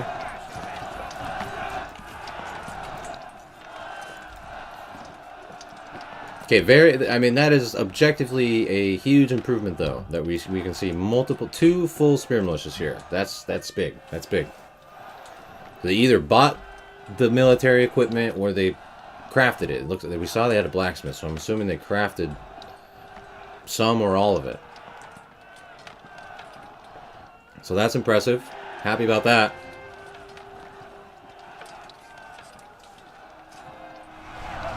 Okay, they're charging in. Look at that. Okay. Okay. Okay. I gotta say, that's the most encouraging thing I've seen so far in, like, long time. Months and months and months and months. That was pretty encouraging to see right there. That was good. That was good. Good job, guys. You done good. You done good, lads. We watched it. We saw that. We witnessed it.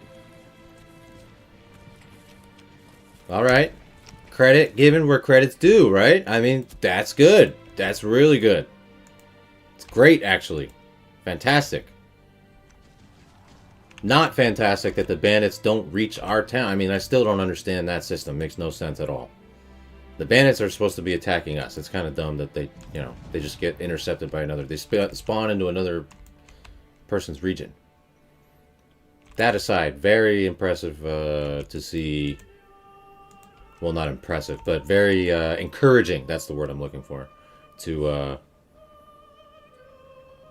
like that's good. That's like now that's professional, right? You said you were gonna improve the AI. You said you were gonna make the AI be able to defend themselves and use the thing, and now they're doing it. Good.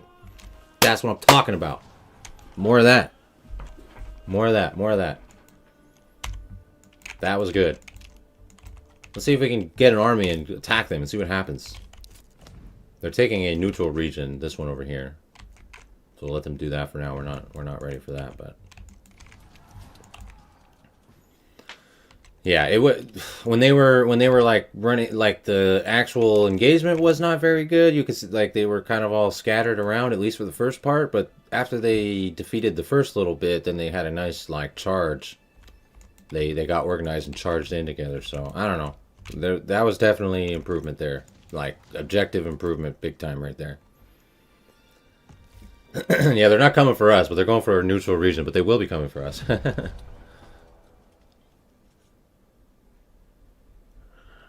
I know Smarties he's bummed about the hockey results.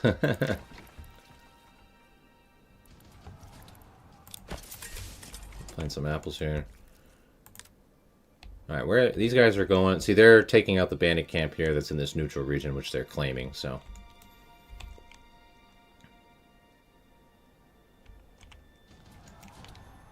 See, he's got his militia here, and he hired some mercenaries. So looks like the AI is. I mean, this is big. They're doing things. I mean, the retinue still looks.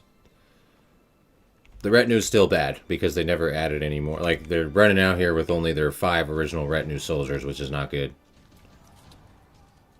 But other than that, I mean, all good. Very good other than that. Okay.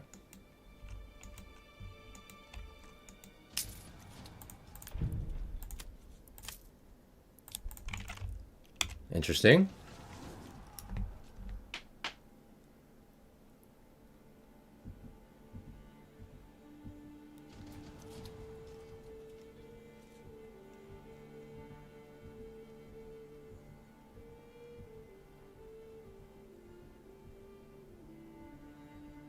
They're not supposed to attack you, they're just a threat. If you had no way on, they would come for you, but...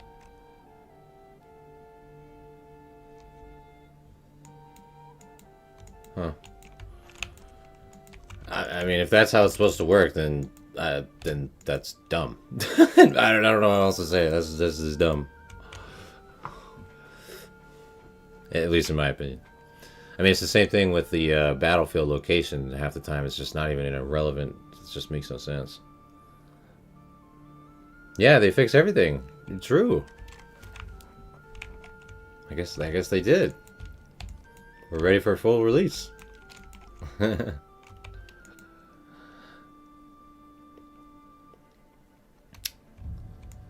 Oh yeah, yeah. Well, I don't. Maybe I'm tripping, but I do believe that always existed. Yeah, that there's like little puddles in the pass after rainfall or whatever. I don't know. Maybe I'm tripping, but I feel like I have noticed that before. This is definitely a nice detail.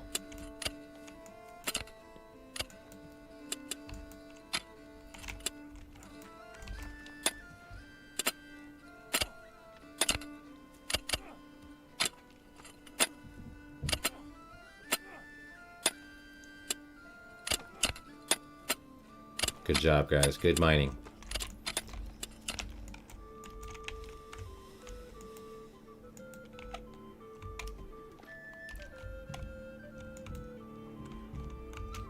Alright, where are we at with stuff? Alright, dress stone.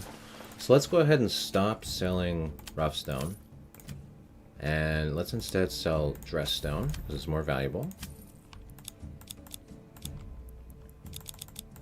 Poor quality. And we also need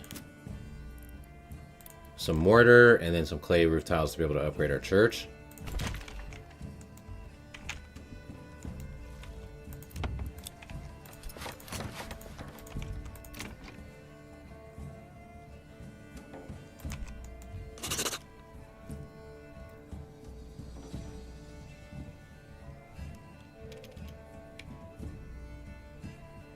Battleground placement now is meant to be more sensible. Believe it when you see it. Yeah, I know, right? Yeah, I'm not holding my breath. We'll see.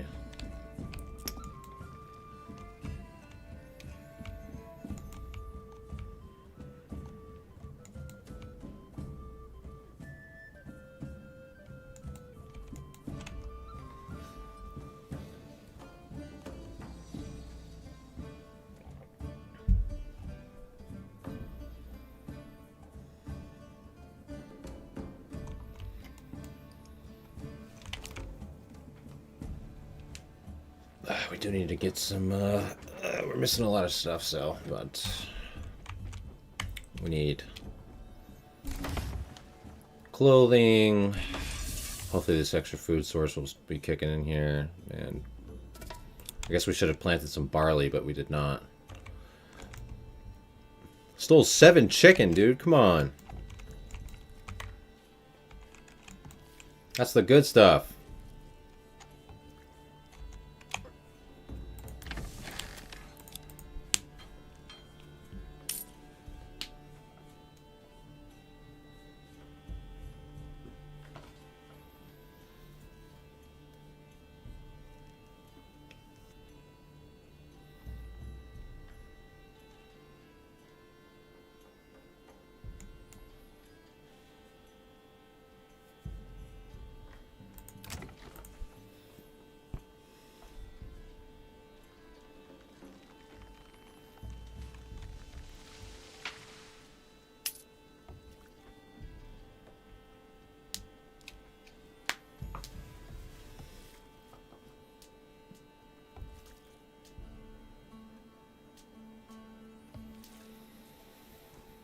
Man.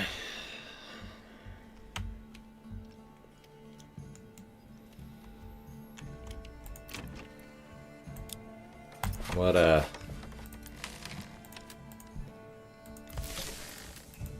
predicament, dude. What a predicament.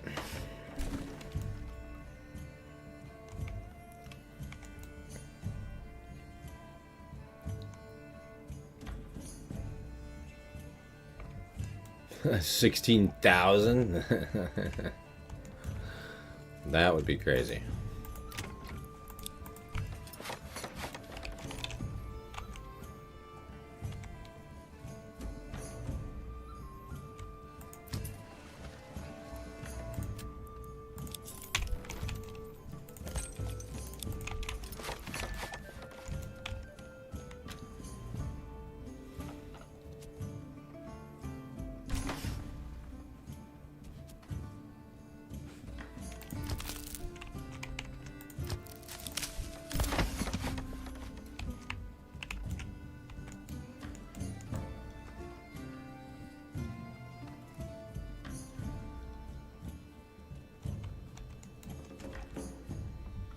It could be worse.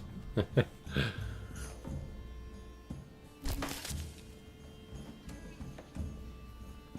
know, I'm surprised it's only 1,600.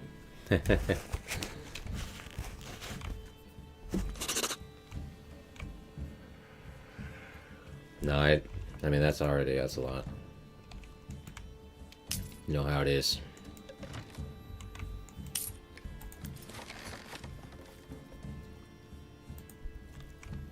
Oh, we got thousands of planks here. We probably shouldn't be endlessly making them. Storage is all full and everything. Here, let's make a bowyer's workshop and make some war bows for us to have some bow militia.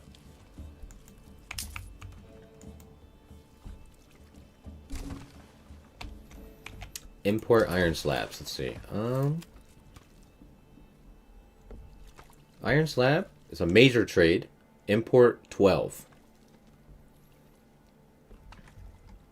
Versus iron ore, minor trade, import 11.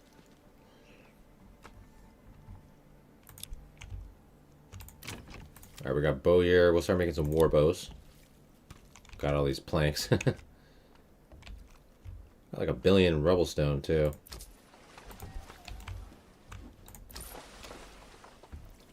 I don't really know what to do with it. It's just sell it, but it's really worth nothing. But yeah, I don't know.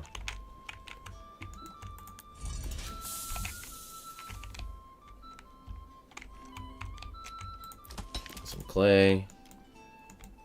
Make some mortar. Roof tiles.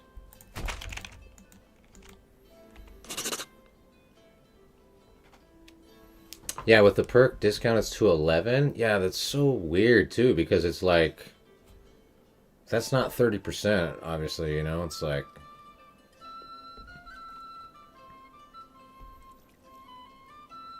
I still don't understand how the iron discount perks work, or if they, I don't know. What's up, Jason Broom? You've heard there's a new beta, yep, but you haven't noticed any changes in how burgages are upgraded. Yeah, there's not any change in how the burgages are upgraded. And, you know, technically it's not even really like a new... So what they did was like, you know, before it was, you had tier 1 through 3, right? Tier 1, tier 2, tier 3. Now basically we still have it's not like anything changed. It's still basically those 3 tiers of housing. It's just that they've been redistributed into 4 tiers. So we have the same exact stuff, it's just instead distributed into tier 1, 2, 3, 4 instead of tier 1, 2, 3. So some of the middle stuff is now basically divided between tier 2 and 3 instead of just all being in tier 2. But the way that you upgraded your houses, where you need the requirements and you just upgrade them, whatever, like it's all the same exact process and everything, so. Very little change there. It's just that they essentially had redistributed, you know, some of those tier levels.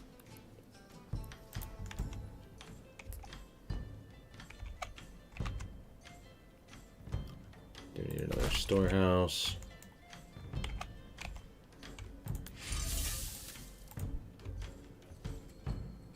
We do have a harvest window coming up soon.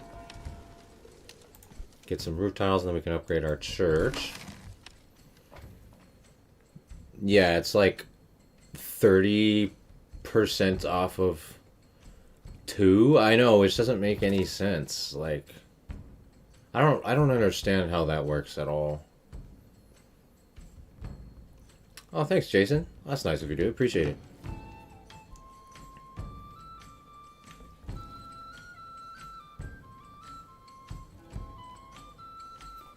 Yeah, it's kind of a, I don't know, it's a cool like adjustment. It didn't really like change anything, but like yeah, it's more just kind of like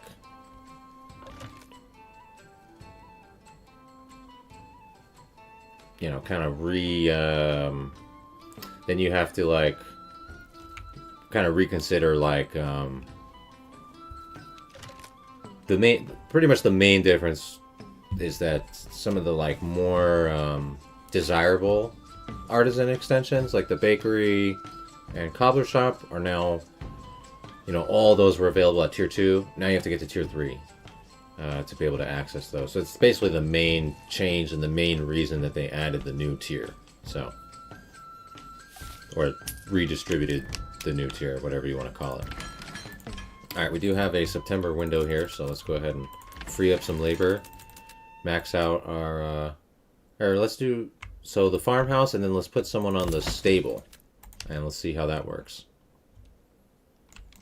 Because there were some talks about that as well. Let's see what our stable people do. Guiding an ox.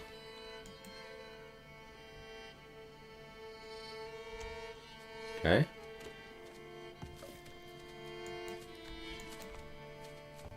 Nice. So this person is assigned to the stable, not the farmhouse. But they are assisting with the... I don't know. Maybe they're just going around for a stroll. I don't know what they're doing. They just went out to the farm and now they're just headed back and they didn't do anything. Okay, now they're... Okay, take 2. Back to the field. Try again. Come on, you can do it.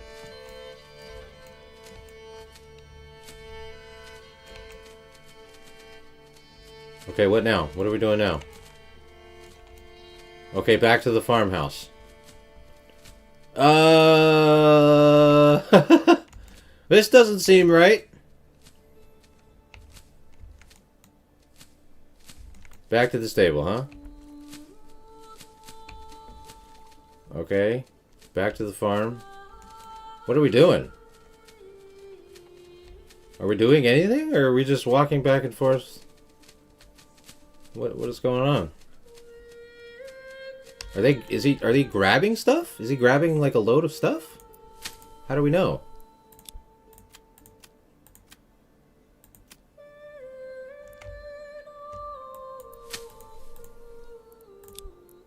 I don't know. Maybe he is grabbing stuff and bringing it back to the farmhouse. I don't know. I mean, we can't tell. I don't know what the heck's going on. Looks like they're just walking back and forth for no reason.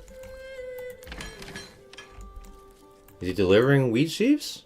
Carrots, cabbages, turnips. Oh, okay. Maybe he's delivering wheat sheaves. Perhaps it was simply a bad batch. I think he just delivered 6 wheat sheaves there. Right? I can't tell what the heck's going on. It looks like he's delivering wheat. But this seems wrong. I mean, he's just walking back and forth. Like, this seems horrible. What is this? Is this how it's supposed to work?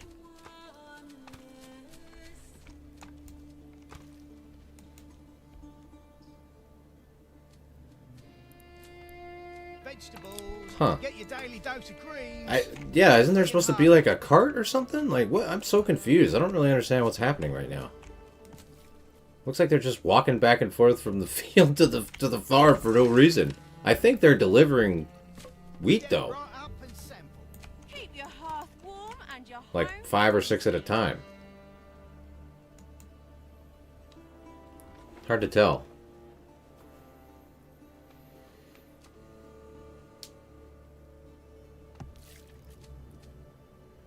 No, Hux is just warming up. Yeah, I guess so. I don't know what he's doing. Guy with a cart harassing a villager who was plowing. Threatening with a restraining order to get back to work. Yeah, I know, right? Berries so plump. Yeah, the oxen store. I guess so. I don't. Yeah. I don't really know what's going on here. Like, isn't he supposed to have like a thing that he's like dragging, pulling? Did they break the oxen again? I swear every freaking patch it's like then 2 days later he's like, oh, the oxen got screwed up, we fixed it again.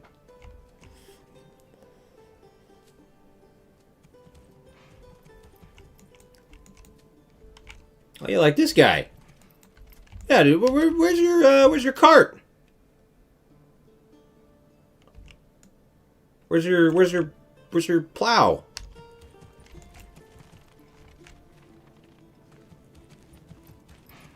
Bartholomew's never got the message, huh?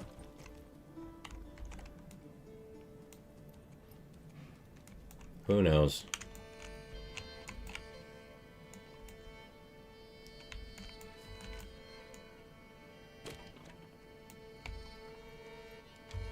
Alright, let's see. We're going to change these from rye. We definitely need to get barley now, because we need ale.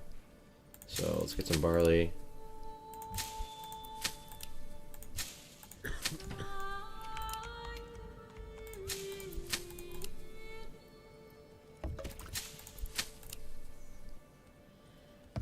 Barley. These are all strong with barley. Here, let's let some of these fallow for now, though.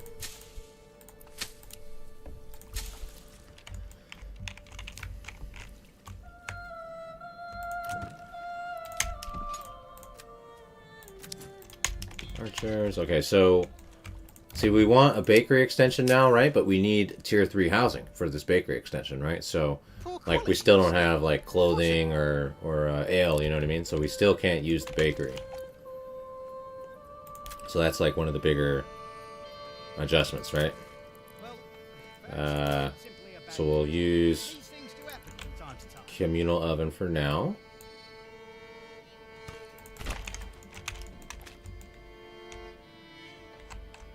Berries so plump and juicy, you'll want to eat them by the bushel. The card is camouflaged in case of a bandit. Right, right, in case of a brigand attack, actually, right. That's right. Ask them for their parade permits. The heck was that noise? Looks like they're taking another neutral region.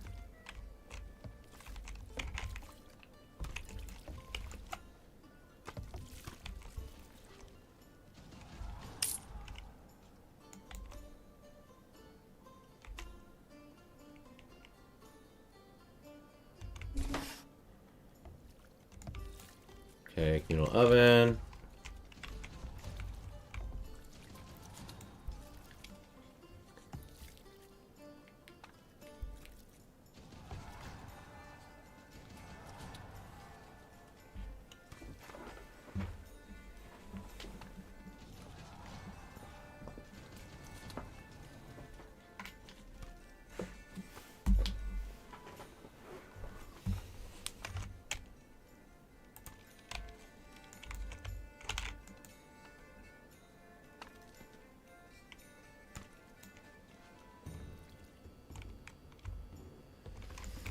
Okay, October. Okay, let's see how much we've gained. We've gained back some fertility here.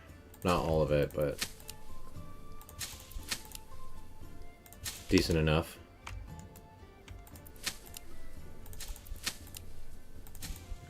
33, 37. Well, perhaps it was simply a bad batch. These things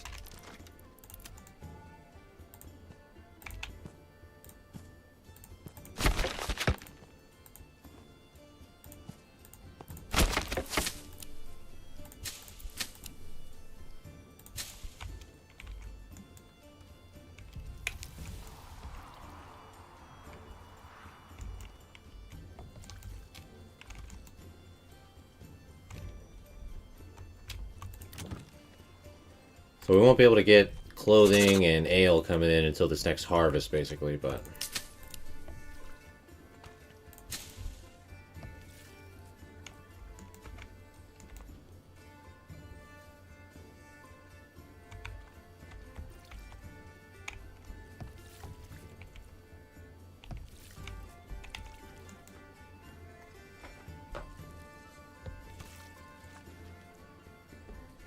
Expecting another patch soon. Yeah, dude. Yeah, I know. Dude. The camera is they mess with the camera again for sure, and like the movements and stuff like that. They 100% altered that. Yeah. Which, like, why? I don't know.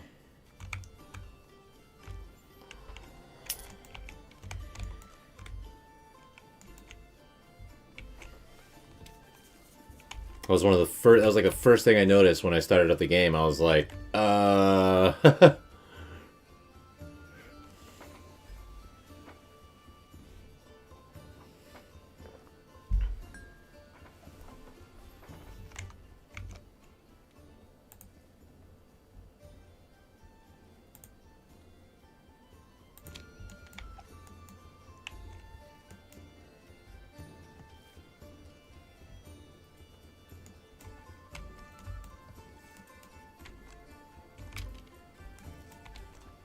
Yeah, I really hate that you can go that edge scroll that you can edge scroll in this cinematic mode is like the dumbest thing ever.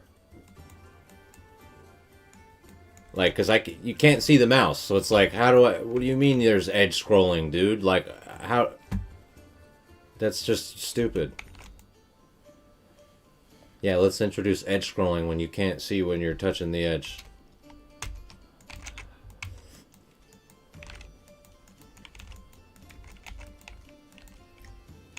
Good idea. Make sure to remove the siege camp while we're at it too, because that's not coming in anytime soon.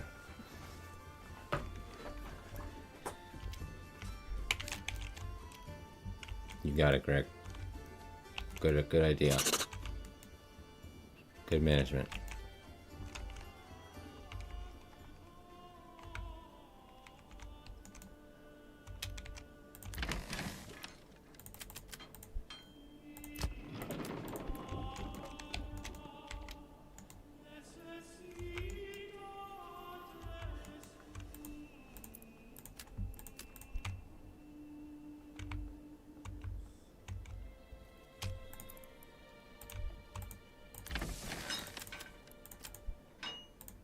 Okay, we should be starting to get grain and bread and all that stuff coming in here. I don't need any more mortar. We should have enough stuff to upgrade our church now, yeah. There we go. Church upgrade. Don't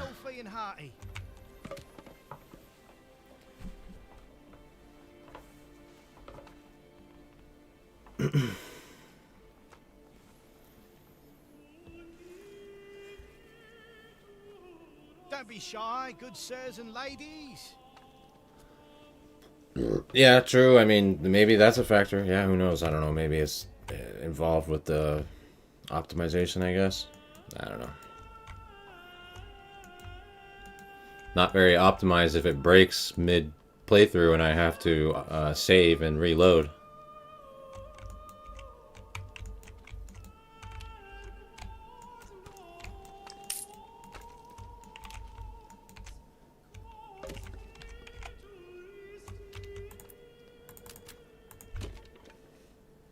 When it worked just fine before. Vegetables so fresh, you'll swear they was picked this very morning. Berries, bursting with flavour. Berries so plump and Might as well sell war bows. by the bushel.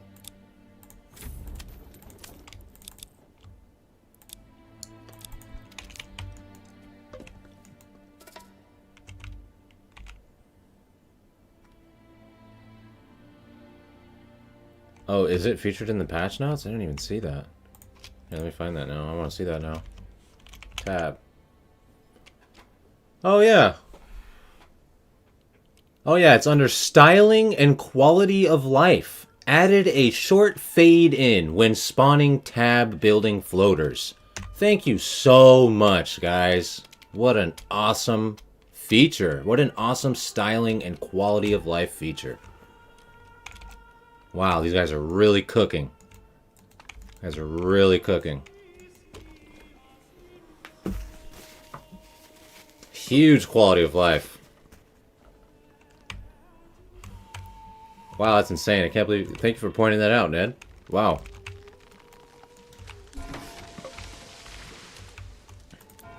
They're really cooking.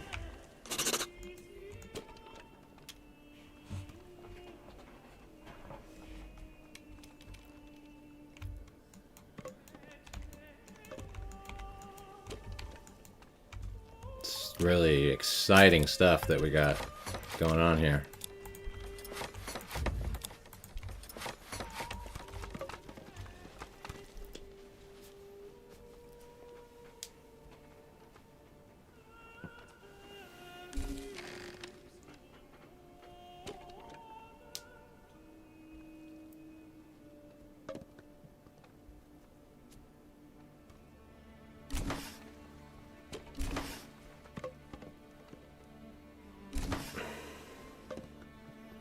Yeah, see you, Smarties. Hope you have a great rest of your weekend, dude. Yeah, thank you for being here, as always.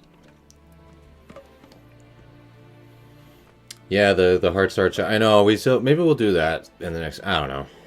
It sounds impossible. Is it? I mean, it's not impossible. I know Molrat said it's not impossible, but...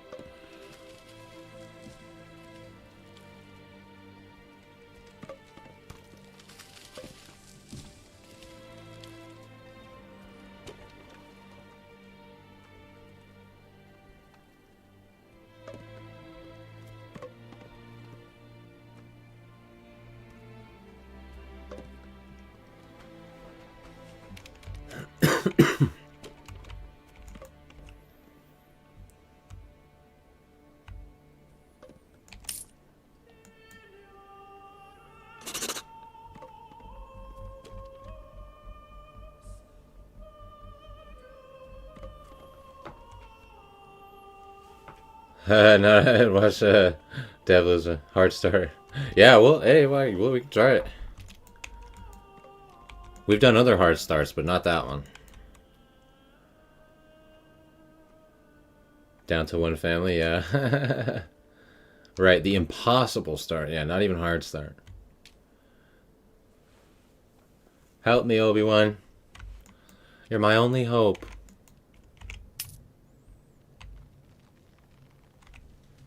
The last hope.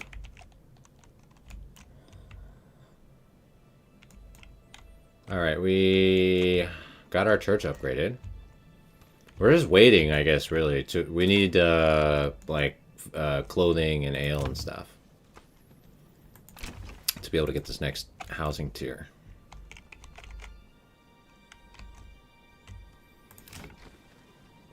So the tier 3 burgage plot will now that's where you still get the family expansion. So, and you get like the upgraded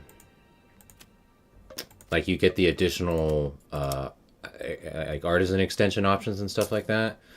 So I really don't know, like, is there any incentive to upgrade to the max to tier 4 housing? It doesn't really seem like it, right? Because you're already at tier 3, you're already getting the extra living space. You're already getting the ability to add the other artisan workshops.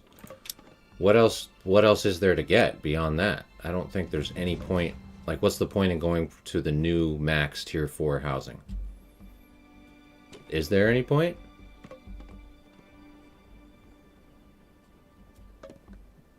Guess we'll have to see, but I don't really see, I don't know what else. Those are the perks, right? You get an additional living space, and then you get more access to other artisan shops. What's the point of going to another tier beyond that?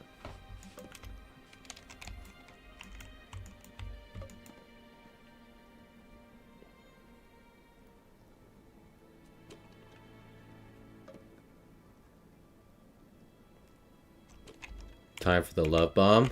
Thank you. Did a great job covering the game. Yeah, you know. Unfortunately, it has kind of turned from like, hey, let's let's like dive into like really how to like play this game, into like, well, there's no point in diving into how to play the game because the game is just a mess. So it's hard to like have a cohesive, I don't know, like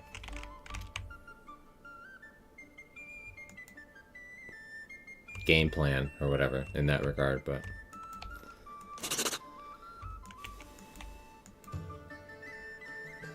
like there's not really much to, like, my strength is making guides and stuff, and there's not really much to make guides on anymore because I don't really know what can I teach people that's actually like worth learning right now. Not really much.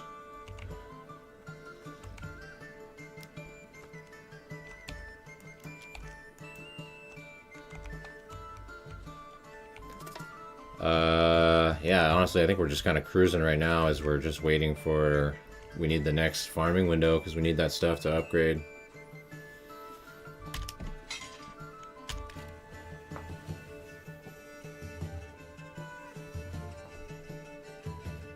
Yeah, we're in year 4 right now.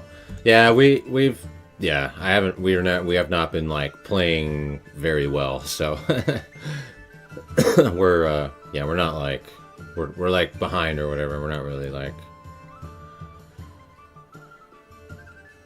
many mistakes have been made here as I've been busy complaining.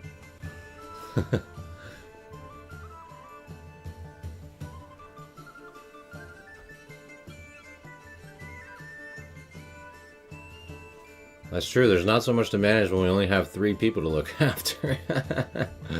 Yeah, exactly. That's why I'm always letting my people starve. You know, we got to cool the population, keeping it at a reasonable level.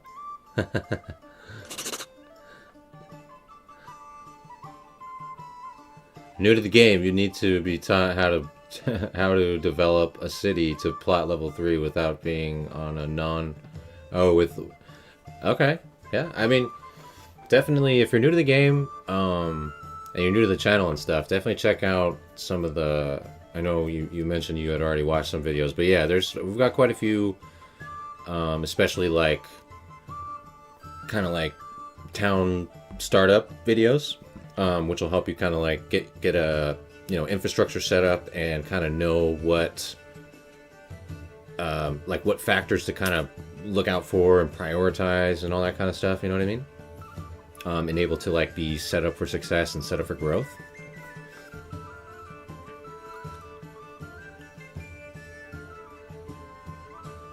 But it does take time. I mean, as you can see here, even now, even with fertility, I mean, you do need planning and everything. You know, right now we're kind of just, we need beverage and we need clothing, which we're just kind of waiting because we didn't have any farmland set up for it beforehand for barley or flax or whatever. But we do have that coming now. That being said, we are going to need a brewery and a tailor. So, gotta make sure we get those ready to go here. So, we don't want to do it yet though because we don't have the materials to use a brewery or a tailor. But once we're ready, we'll do that.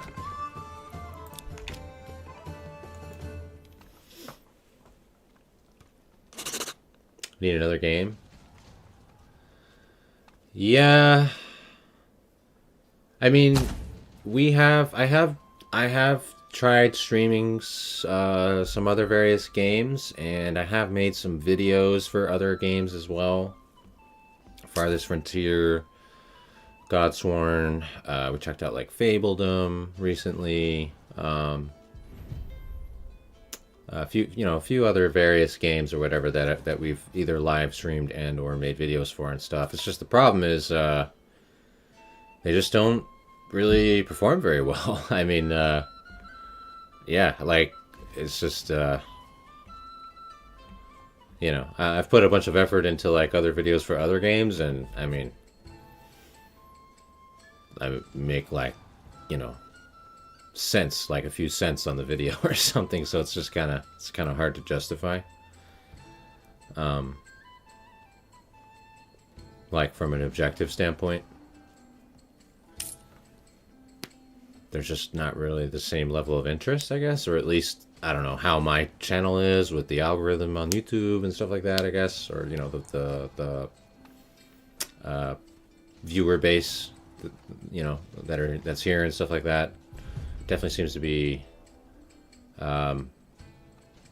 you know, drops significantly if it's not Manor Lords content. So.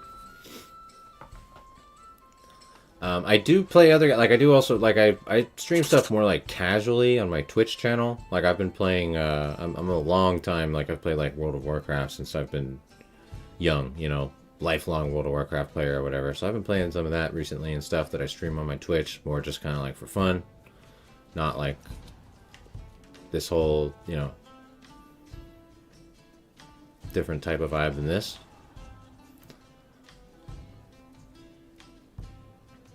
But I mean, even if we did stream other games, I mean, Manor Lords is always, I mean, you know, I've been a fan of this game. Like I said, it's not just like about the channel and the content. It's like, you know, I'm also a fan of the game. I've been a supporter of the game since day one. You know what I mean? So.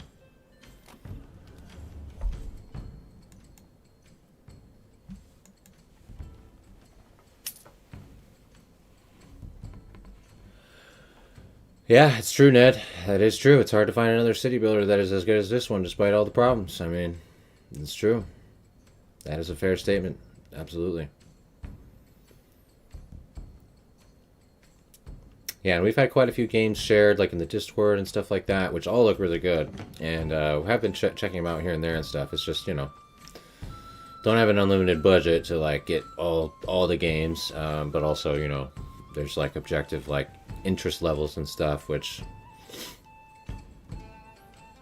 you know, kind of determine whether it's like worth spending a bunch of time and energy and effort and stuff into, you know. Yeah, Baldur's Gate 3, I've heard really good things about Baldur's Gate. I have a couple of friends that have played, done a couple of playthroughs on Baldur's Gate 3. Heard really good things about it, yeah. I don't really know too much about it, though, to be honest with you. I know it's a turn-based, like, hero game.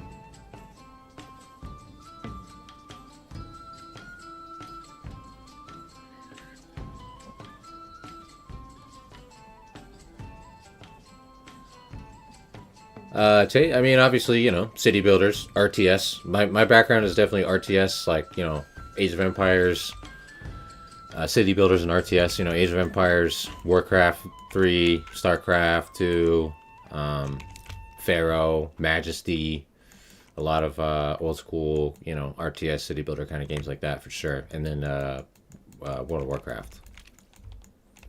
That's like my bread and butter type of stuff, but.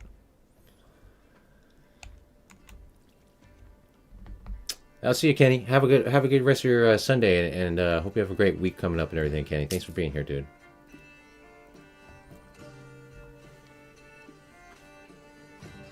Oh, you just started playing Baldur's Gate 3, Ned? Oh, cool. Your head is exploding.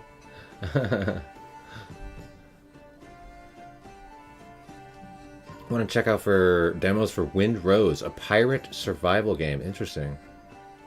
Is it a first person, like Valheim kind of survival game? Because I know, I think it was 49er Holic, maybe one or a couple other people too, and it's been on my radar, but people have mentioned Bellwright before, which is like a first-person survival builder game or whatever, similar to like Valheim or whatever, but it's like, you know, medieval themed. That one looked pretty cool too. I'm just not really too into like first person or, you know, third person, for whatever you want to call it, but like, you know, where you're controlling like a single character or whatever. For like those types of games, unless it's like an MMO or something, you know.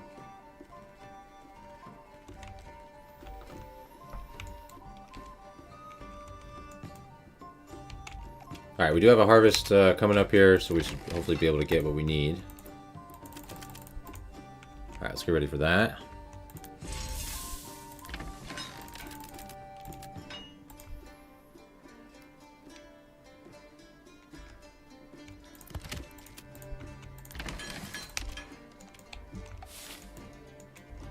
Alright, big harvest here. Let's get that going.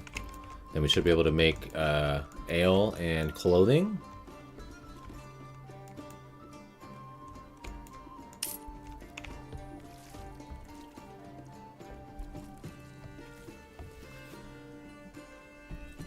Do a post asking which games your viewers play. Yeah, I have posted a couple polls before asking, you know, like, are you interested in this? Are you interested in that? You know, etc. I've done a few polls trying to, you know, gauge interest and all that kind of stuff. So,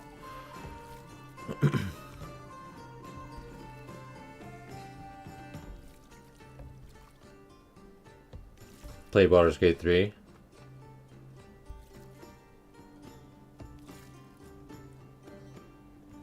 Yeah. Yeah, no, I've definitely had a couple of friends like mention, you know, oh, we could do a Baldur's Gate, whatever, you know. It's been on my radar. It's just, you know,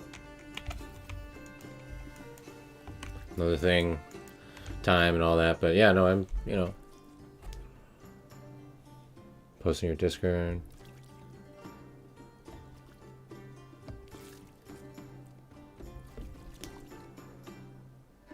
Oh, sure, yeah. Yeah, if you guys are, yeah, if you guys want to, are interested in the Discord, for sure. Gotcha.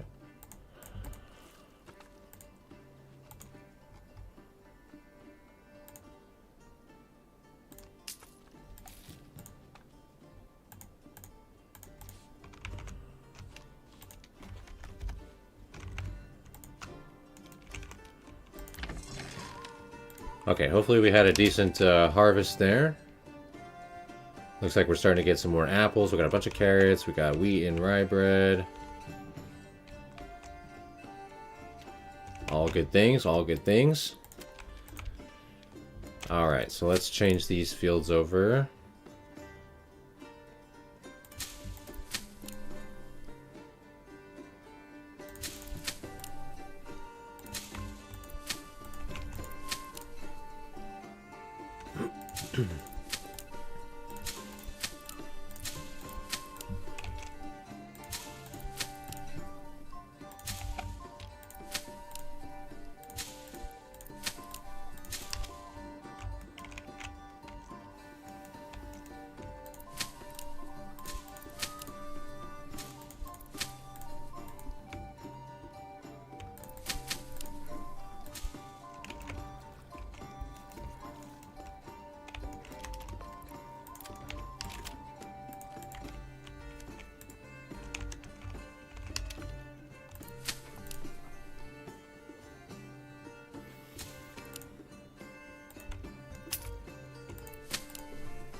Alright, we're just getting this farming stuff going here for this window.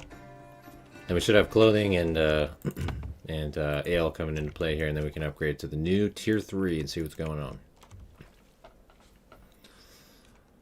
Let's take a look at these AI towns.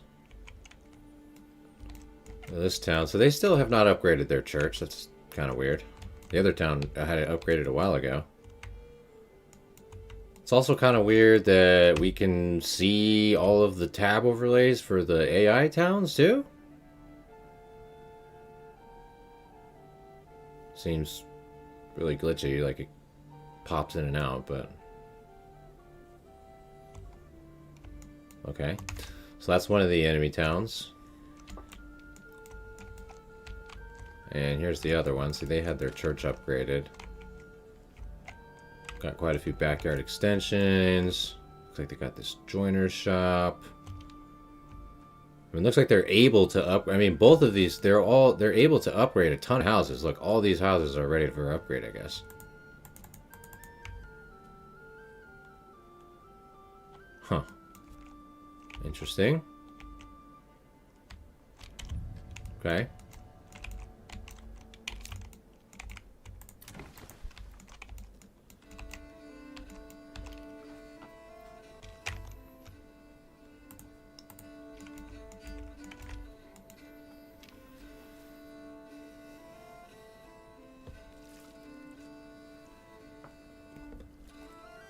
A place to put. Yeah, feel free. Berries. Feel free. Yeah, there's like there's a Manor Lords channels in there, off topic channel as well or whatever. Berries Feel free. so Yeah. plump and juicy, you'll want to eat them by the bushel.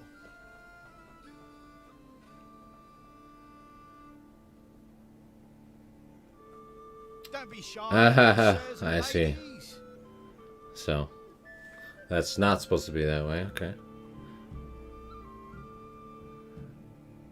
Berries, bursting with flavour. You gonna start driving? You out? You out, Morat? Driving? Where are we driving? Where are we driving?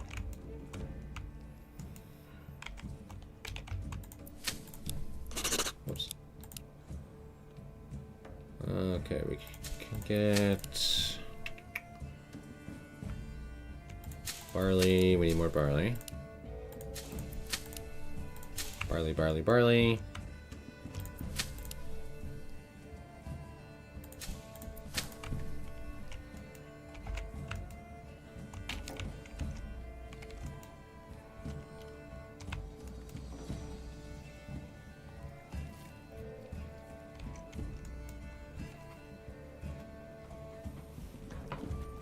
Pick up some cleaning products.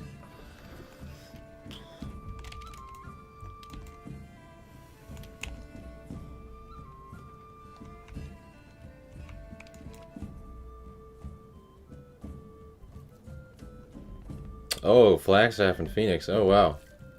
I've been to Phoenix before. I've never been to Flagstaff, though. I've heard it's pretty nice. I've heard Flagstaff's pretty nice.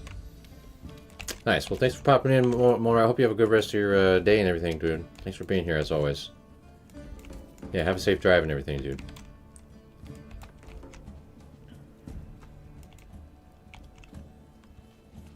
Alright, we never got a malt house, by the way. We need to get a malt house real quick.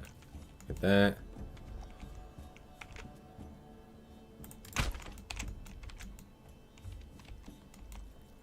Alright, and then we're good with this farming window, and then we'll be ready to get some clothing and beverages rocking here.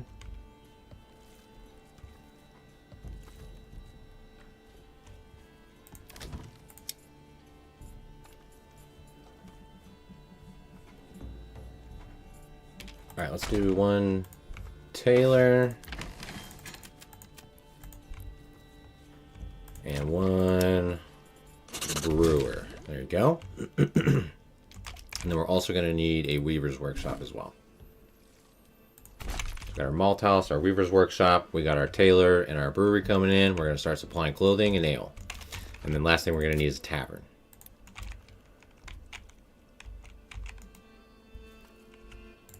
I'm going to get rid of the charcoal. We're going to put the tavern right here. We'll move the charcoal or whatever. But we have like freaking thousands of charcoal anyways, so. Pizzeria Bis. Oh, some good pizza in Phoenix. Good shout right there. Love that.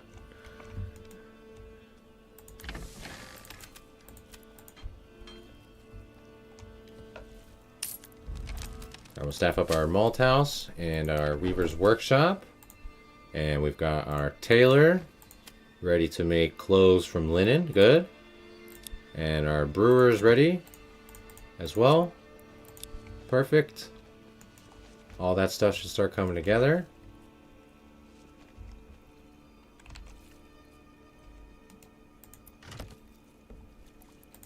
Now this is still a problem though. When you have supplies sitting out like that and they're in the way, there's no way to like tell them to manually get them out of the way or whatever. I know it's because we don't have any more storage space at our logging camp, but there we go.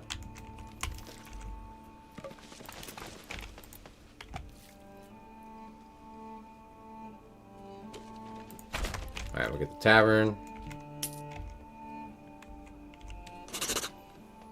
Oh, cheers from Brazil. Wow, yeah. Heck yeah.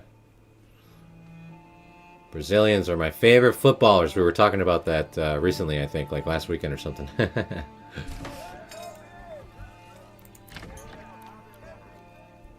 our tavern ready to go.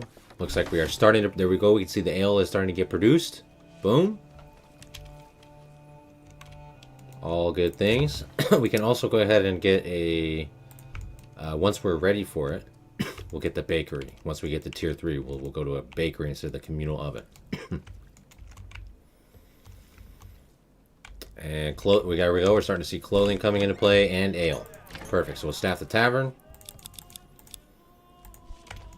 All right, we should start to see these demands filled up now. So we can see there's the beverage requirement filled up. Soon we'll have the clothing filled up as well.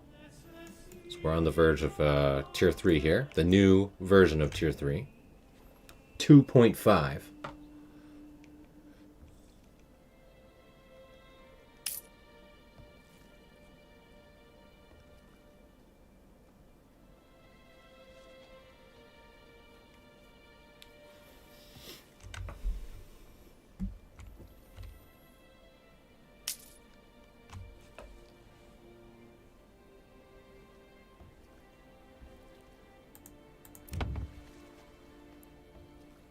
Let's rock out these clothing here.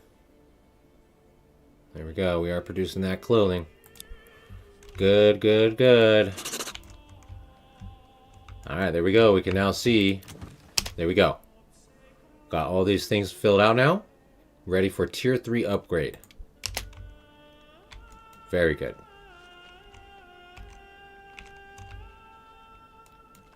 Let's get that available to a couple more options here. Let's do Tier 3 on our veggie plot house here, so that way we can get another family moving in. Let's take a look at what's going on here. So we're gonna do Tier 3. This is the new Tier 3. There we go.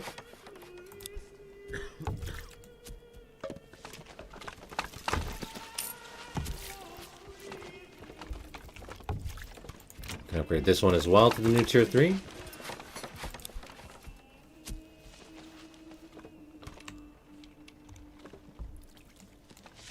Alright, so there we have it.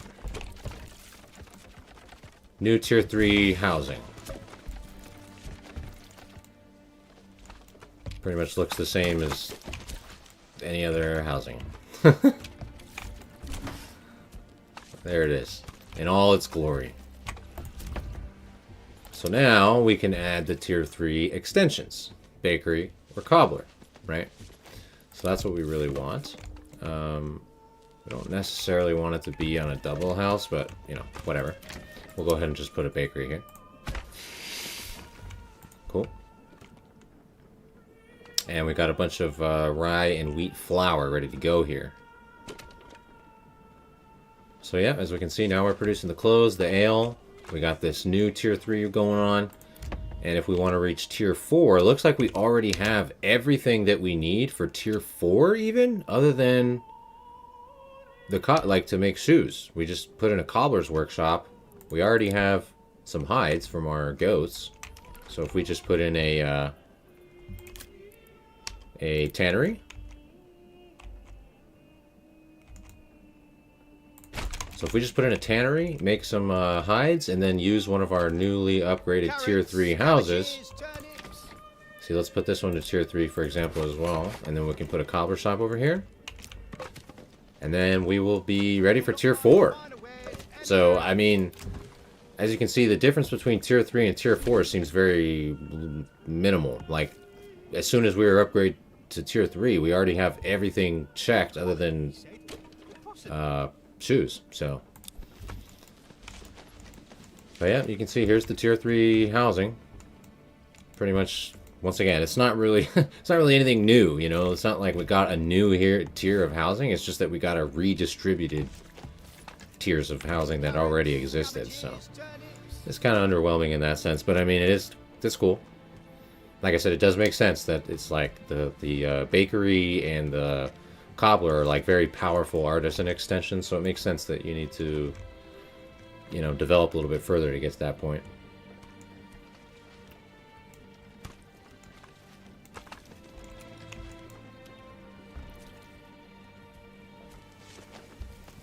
You could read the patch notes, but what is the new tab button functionality? Nothing other than apparently they thought it would be some super cool revolutionary feature when you press tab that like now the icons all like fade in instead of just being there immediately when you press tab, which is, yeah, no comment. Good job, guys. Really killing it, really cooking. Huge quality of life. It's listed under the styling and quality of life categories. So, hope you guys enjoy that quality of life improvement. It's really big stuff. Get your daily dose of greens, healthy and hearty.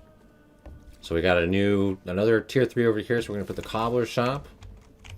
You'll not find finer Got wares tannery coming in, anywhere so we're gonna start making some shoes, and then we'll be ready for the maximum level tier 4. But once again, I don't really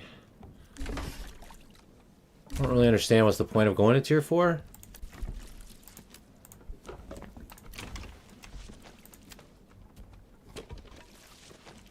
So wait, so you can get up to 4 families then again? Okay, I thought 3 was the new max. So you still get an additional living space by going to tier 4. I see. Okay. So you can still get up to 4 total families per double housing extension. You just have to go all the way to the new level 4. So you get 3 families, an additional family at each stage. You get +1 family at 3 and +1 family at 4.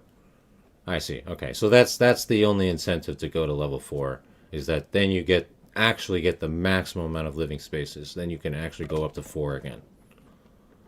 Okay. So I guess that's still basically the incentive there. Alright, so we should be making shoes any moment here, basically. It's weird. This house is like a odd, like, color compared to everything else. This house looks like way different than all the others. What the heck?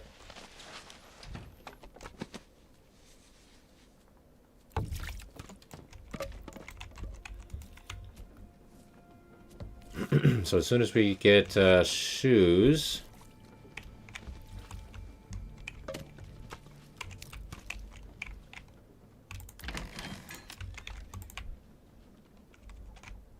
let's bring back this other family that's over here on this mining pit that's way out of the way.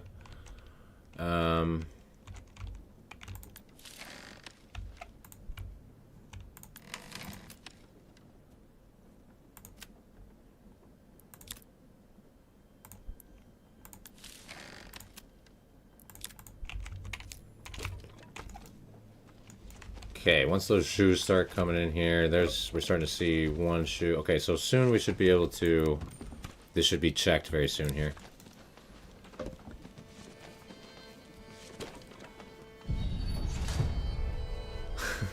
The fade-in is highly stylish. So lush. So now, the modern audience is going to love it. Absolutely. Alright, there we go. So we got the shoes now. Oh, looks like we lost our second meat variety here temporarily. You'll want to eat them by the bushel. But yeah, there we go. So we got everything ready for tier 4 basically now. Oh, there we go. Officially tier 4 upgrade ready. There we go. Every single thing checked. Tier 4. So, I mean, I don't know. I mean, the difference between tier 3 and tier 4 is like barely anything.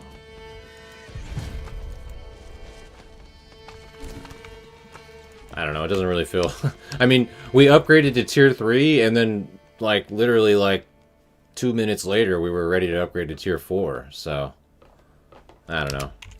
Didn't really feel very different in that regard, you know what I mean? Feels like they could have just made the bakery and cobbler extension require tier 3 as it was before, and that would have basically been the same exact thing as we have now. With this being on tier... whatever, I don't know. Anyways. Well, there you have it, guys. You'll not find finer wares anywhere else. So we got all versions of houses here. We got tier 1 house. Well, perhaps Tier 2 house. bread, freshly baked Tier 3 house. from the oven. And tier 4 house. There we go. All 4 tiers of houses. Oh, and we're getting raided, and I wasn't paying attention. But anyways.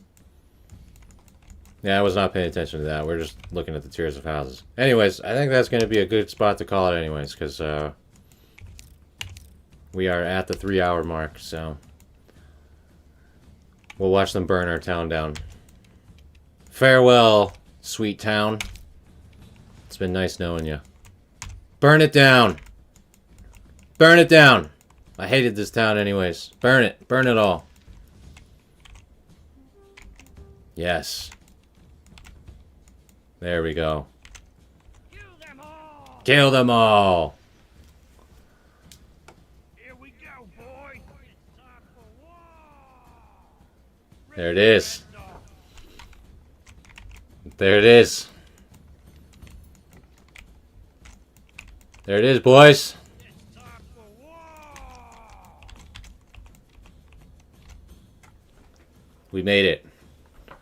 We made it to the final phase, the floating windmill. We peaked.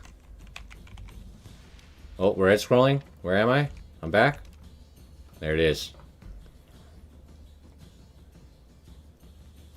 This is our new.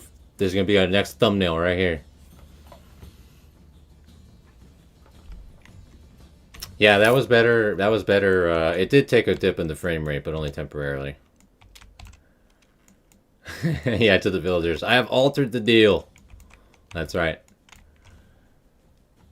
Alright, guys. Well, there we have it. We achieved Tier 1, Tier 2, Tier 3, and Tier 4. So that's the main new feature in this beta update is for the new tiers of the housing. So we went ahead and took a look at that.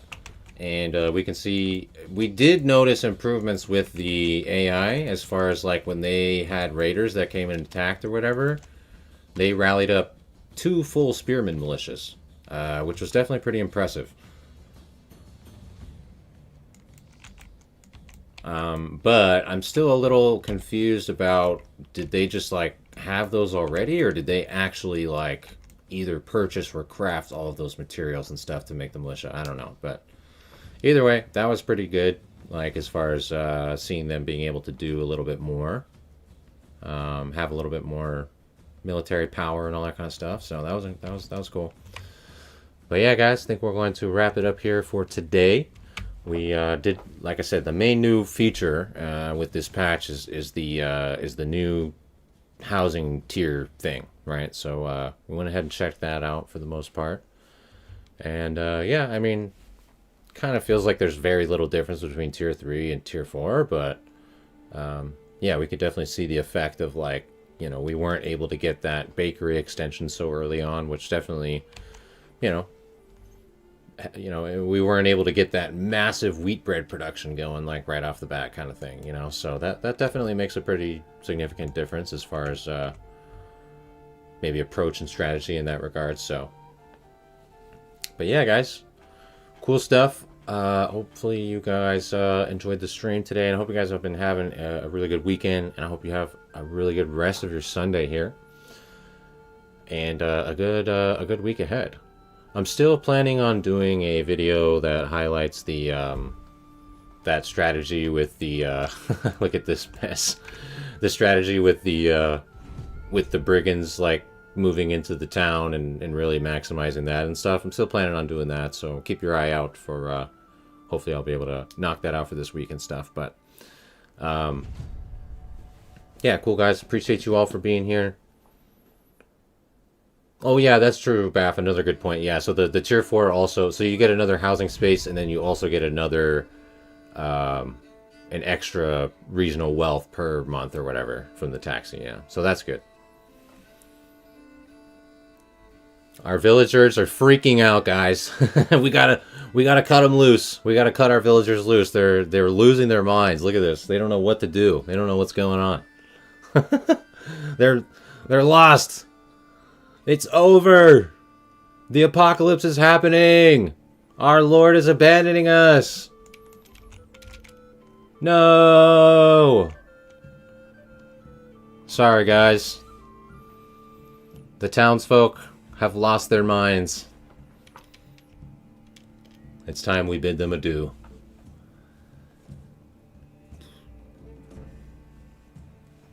Hold tab a couple more times before signing off. You got it. Oh, yeah. Yeah. Yeah, see, so right here, This is Darren right here. Doesn't know what's going on. Here's Greg running around like a chicken with his head cut off.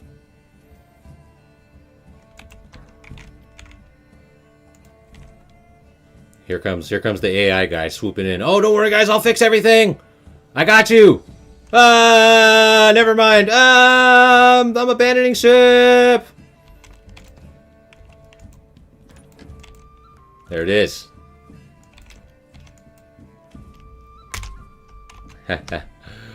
All right, boys and girls.